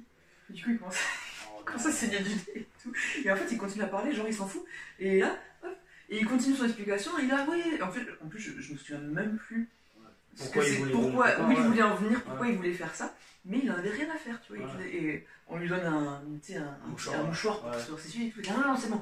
Et en fait, il voulait vraiment continuer à dire ce qu'il voulait dire. Et rien à faire du reste. Un truc, moi je me souviens de Regal, ce que j'ai adoré au final, et c'est souvent ça en fait, un truc que j'ai appris grâce à Regal notamment, c'est que quelqu'un qui dit la vérité et quelqu'un qui dit la vérité en fait, il va toujours répéter la même chose. T'as pas noté ça avec Regal? Après tu l'as peut-être pas vu aussi souvent que moi, mais Regal il avait toujours les mêmes histoires. Oui. Voilà, mais en fait ça prouve qu'en fait le mec il dit la vérité, tu vois, parce que le mec qui ment il va changer tout le temps, tu vois. Le Regal c'est toujours le même truc. Alors attention, t'apprends toujours, mais il nous disait toujours, je sais plus, là je m'en souviens plus, mais toujours. Il y avait toujours des petites anecdotes qui ressortaient à chaque fois, et en fait c'est marrant parce que en fait, moi, à chaque fois je l'écoutais, et dans ma tête je disais ouais, mais monsieur, vous me l'avez dit il y a 2 mois déjà ça. Et après 2 mois après, vous me l'avez dit il y a 4 mois, quoi, tu vois, genre, c'était marrant. Mais c'est ça que j'ai compris à Regal, avec ce mec là, j'ai compris que en fait, quand tu as une histoire qui est importante et que tu veux faire passer le message, en fait tu le répètes tout le temps. Et pour que ça rentre, et ça rentre au final. Ouais. D'autres anecdotes? Bon, il y en a une un peu rigolote, mais je me suis tapé la grosse honte. Ouais. Donc justement, c'était à Blackpool. D'accord. Et en fait, le takeover. La flaque noire. D'accord. Et en fait, j'étais arrivée un jour avant tout le monde. Donc là, t'étais pas encore signé. J'étais pas encore signé.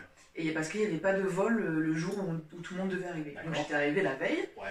Et la première réunion, le jour où tout le monde arrive, j'étais genre à 17h, un truc comme ça. Ouais. Donc moi, je passe la nuit et le lendemain, je décide d'aller visiter Blackpool, tu vois, tout seul, tranquille. Et en fait, sur le chemin du retour. Quand tu dis le lendemain, c'est. Excuse-moi, j'ai eu un blanc. Le jour où tout le monde doit arriver. D'accord, la veille de takeover. Peut-être Ouais, je pense. Ouais. Parce que si takeover, ça doit être un mercredi ou un dimanche, je sais pas. Un samedi ou un dimanche. Peut-être t'es arrivé 2 jours avant takeover. Ouais. Donc, je vais me faire ma petite balade, je découvre Blackpool, et en fait, je sais pas, 5 mètres avant l'hôtel, une armée de mouettes qui me chie dessus. Ah. Et j'en avais partout, j'en avais dans les cheveux, oui, genre carrément une armée. Ah, mais ils sont venus en groupe, ils ont fait allez, elle est là, on lâche tout. Mais le pire, c'est que c'est pas la première fois de ma vie que ça m'arrive, hein, de me faire chier dessus en groupe par des mouettes ou des pigeons. Ils doivent pas t'aimer. Mais c'est un truc de malade. Ouais. Le grec. Je vois ce que tu veux dire. Bon bref, et du coup je me dis, punaise, c'est à peu près l'heure où les gens vont commencer à arriver. J'espère que je vais pouvoir arriver à ma chambre d'hôtel sans croiser personne. Ça encore c'est sur le chemin du retour. Ouais. Oui, c'est... Là, imagine la meuf elle sort, en plein centre-ville et boum, et après de saper le métro et tout. Non mais j'ai tout fait à pied. Enfin bon bref. Et là, je rentre et je vois à la réception Ilya Dragunov qui est en train de check-in à l'hôtel. Ouais. Et Ilya, je l'avais vu qu'une seule fois, mais Ilya, il est assez impressionnant. Il y a longtemps. Mon Dieu, mais... Je suis en forme, ma parole, mais je suis fier de moi. Hein. Ouh. Ouais, donc. Donc Ilya, russe, très froid de premier abord. Russe allemand, non? Il me semble. Non, il est russe. Ah, il est russe, il vit en Allemagne. Il vit en Allemagne, du coup il parle allemand, mais il est vraiment russe. Shoot russe, ok, belle. Ouais. Et du coup, je me dis, mon Dieu, qu'est-ce que je fais? Je passe et j'essaie de tracer, et je me dis, bon, je vais marcher vite pour aller à l'ascenseur sans qu'il me voie, sans qu'il se retourne. T'es sur ton portable, genre. Et en fait, je commence à marcher vite vers l'ascenseur, et je vois que dans l'ascenseur, il y a Imperium, donc il y a Walter, Marcel et Fabian, et je me dis, non, c'est encore pire! Ah, c'est pire, là c'est comme un film en fait, c'est genre... Du coup, je ralentis. C'est genre là. Ouais. Et au moment où je ralentis, il y a Ilya qui se retourne et qui est super chaleureux, qui me fait oh salut et qui va pour me faire un hug. Et du coup, je lui fais non, je me suis fait chier dessus. En anglais, bien sûr. Et je te dis mon Dieu, mais c'était quoi cette impression que je lui donne? Et en vrai, ouais, il a rigolé, il me dit oh t'inquiète pas, ça porte bonne chance, il paraît en Angleterre et tout. Ah pardon, c'est sign of good luck, tu vois. Et je suis là bon bah ok et voilà et du coup mais j'avais quand même Le flip et la honte. Jamais de la ressortir après coup, non? Parce que moi, ça serait le truc, je le dirais. Si le technique d'après. Attends, il n'y a pas de moyen, c'est bon, tu peux sortir, ouais, c'est bon. Non, il m'a pas fait de blague comme ça, mais il m'a demandé si ça m'avait porté chance. Voilà. Il n'y a pas mon humour. Donc voilà, la petite anecdote. Bah écoute, alors, à part se faire chier dessus par des mouettes, est-ce que tu as des conseils à donner pour. Alors, je vais pas forcément dire, parce que je pense que arbitre, faut soit vraiment avoir la vocation, et puis les postes sont quand même très limités, le nombre de postes. Donc, on va faire quand même faire. Un jeune qui voudrait suivre dans tes pas, un jeune ou une jeune, est-ce que tu as des conseils? Ouais. Alors, faire des stages, s'améliorer, se faire des contacts, apprendre l'anglais, parce que si vous voulez travailler à la télé ou à haut niveau, c'est impératif. Il faut être parfaitement bilingue. Parce que faut savoir communiquer avec les catcheurs, on vous parle également dans l'oreillette, donc il faut comprendre. Il y a beaucoup d'accents différents parmi les producteurs, donc voilà, être parfaitement bilingue. Avoir une bonne condition physique, parce qu'il faut bouger dans le ring, faire les pins, se relever, ne pas gêner, donc vite se sortir. Est-ce que tu leur conseilles, quand tu dis faire des stages, de faire quand même un peu de catch? Dans le sens que ça sert toujours de savoir chuter déjà, vraiment. Oui, si jamais il y a un ref bump, toujours. C'est bien de connaître les bases. Voilà, pour les positionnements, pour pas être au milieu quand tu vois le début d'une action. Ouais, après, si tu connais vraiment le catch, même sans en avoir fait, tu te dis, bon, ils ont l'air de partir comme ça, je vais me pousser parce que je pense qu'ils vont aller là. Et ça vient avec l'expérience. Et ça vient avec l'expérience aussi. Donc c'est pas, je veux dire, c'est pas capital d'avoir fait du catch, ça peut aider. Ouais. Moi je pense qu'il faut dans tous les cas un arbitre doit savoir chuter. Oui. C'est la base. Parce que c'est toujours limitant d'être avec un arbitre qui, soit il est, trop vieux pour chuter, là, de faire merde, on peut rien faire avec. Voilà. Ou alors, non, mais je n'ai jamais pris de chute. Ah, ça veut dire que on peut pas donc vraiment faire des super matchs. Il y a quand même de super matchs, qu'on appelle des ref bumps où l'arbitre se fait frapper accidentellement et tout. Ouais. Qu'est-ce que tu penses, alors bon, en tant qu'arbitre, mais aussi quand même en tant que catcheur, parce que je pense que les gens qui regardent cette vidéo, il y en a plus quand même qui sont intéressés par le catch que juste arbitre. Aujourd'hui, qu'est-ce qu'il faut faire pour attirer l'œil de la WWE? En tout cas, alors, NXT UK, parce qu'au final, pour l'instant, c'est tout ce que tu as fait. Espérons qu'il y aura plus après, mais voilà. En tout cas, NXT UK aujourd'hui, alors même si c'est dur avec le Covid, ça c'est clair et net, c'est un peu pas comme, on n'est pas dans les temps normaux, on va dire, mais les bases, c'est quoi? Pour taper dans l'œil de la WWE. Ouais. Avoir une bonne condition physique, un bon physique, savoir faire des promos, parce que ça ils regardent aussi, même s'ils forment par derrière, si tu as quand même du charisme et que tu arrives avec une belle promo. Est-ce que c'est conscient ou inconscient d'avoir commencé par 3 trucs qui ont aucun rapport avec le catch, entre guillemets, tu vois ce que je veux dire? Non, parce qu'en fait tu me demandes ce qui sépare quelqu'un de basique de quelqu'un qui va taper dans l'œil. D'accord. Et c'est ça, parce que à niveau égal, quelqu'un qui va taper dans l'œil, c'est quelqu'un qui a les plus. D'accord. Ok, ouais, d'accord, non, je vois, d'accord. Alors, je dis pas que j'ai mal posé ma question, mais est-ce que tu penses que quand même le catch c'est quand même très très important, ou même encore aujourd'hui, si tu as un super look, un super charisme et un super bon micro, bon, le catch c'est pas que c'est un peu secondaire, mais ça on peut te l'apprendre plus tard. Alors pour NXT UK c'est important. Ouais, c'est ce que je pense aussi.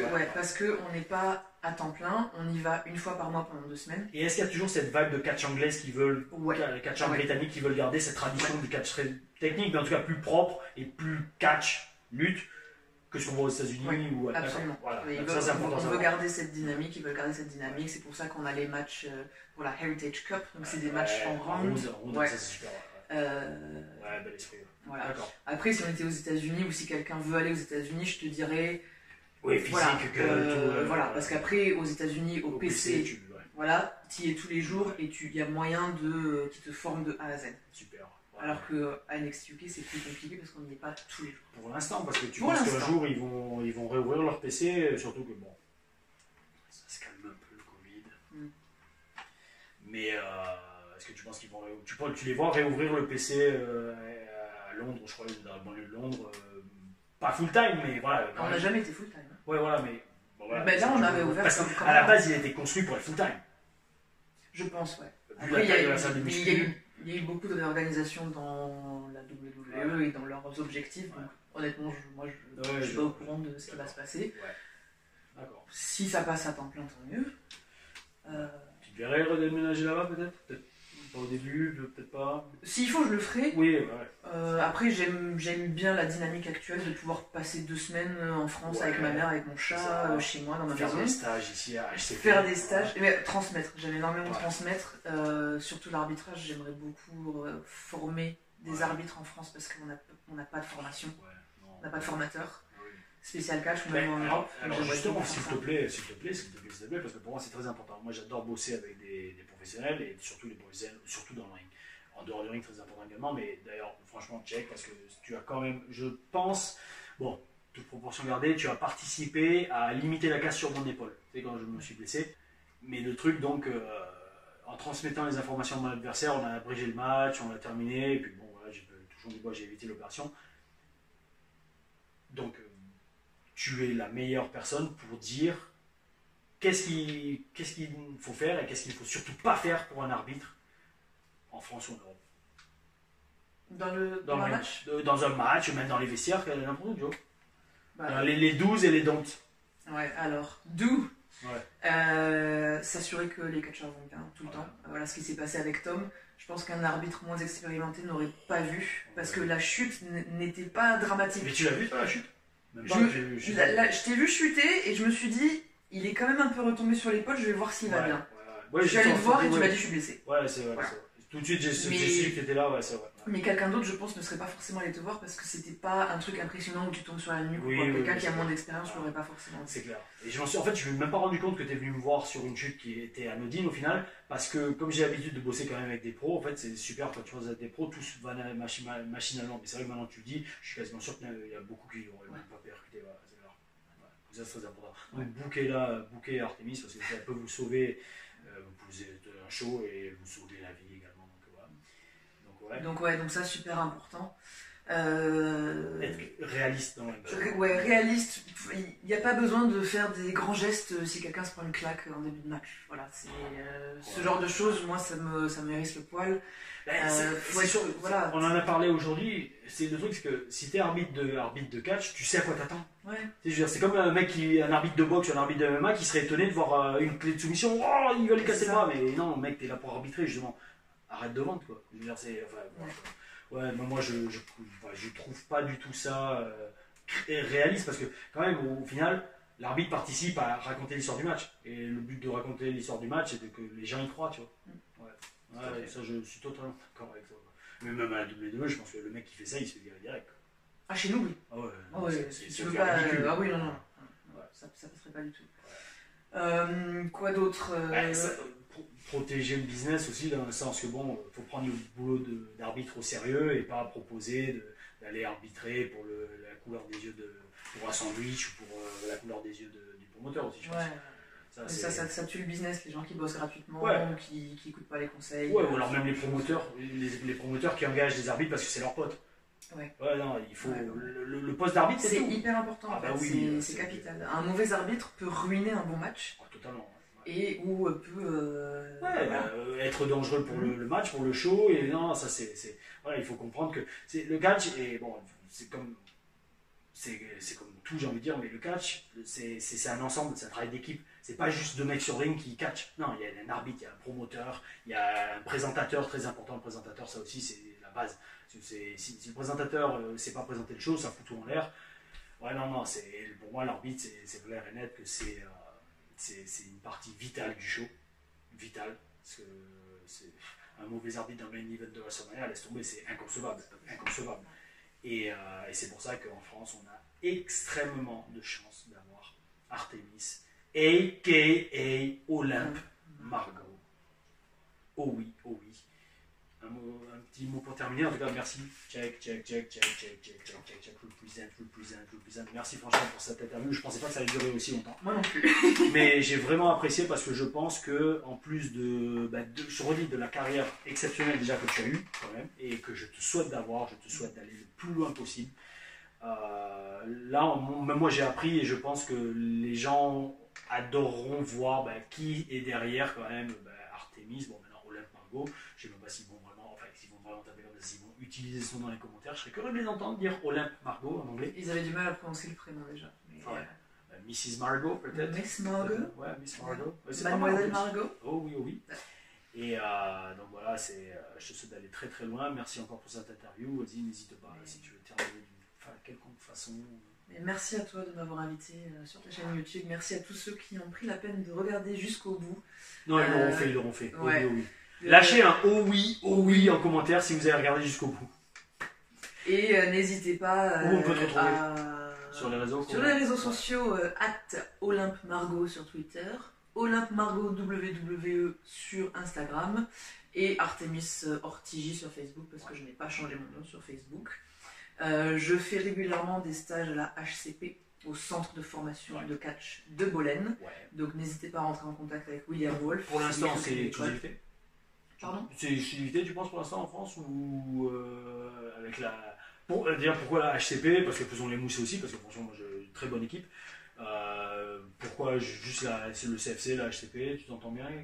Qu'est-ce que tu trouves de bien? Parce que je m'entends bien avec William Wolf à la base, qu'il a une vision du catch qui me plaît, des projets qui me plaisent, et des élèves qui ont envie d'apprendre et qui écoutent les conseils et qui les appliquent, ce qui n'est pas le cas partout. Et c'est vraiment une ambiance. C'est à la fois familial et professionnel, ça que j'aime bien. Il y a un noyau très solide où on est tous comme la même famille. Parce que maintenant, ça fait plusieurs week-ends qu'on passe ensemble. Mais ça reste quand même. Je veux dire, il y a un ring dans une salle de gym avec donc plein de matelas. Franchement, moi je vais aussi un peu faire ma rééducation de l'épaule. Non, franchement, c'est un très bon endroit. Donc n'hésitez pas, les stages HCP. Bon, après, tous les stages sont pour apprendre, mais regardez quand même qui sont les entraîneurs. Parce que c'est toujours pareil. Je veux dire, écoutez les pros et écoutez ceux qui réussissent, comme Olympe Margot. Oh oui.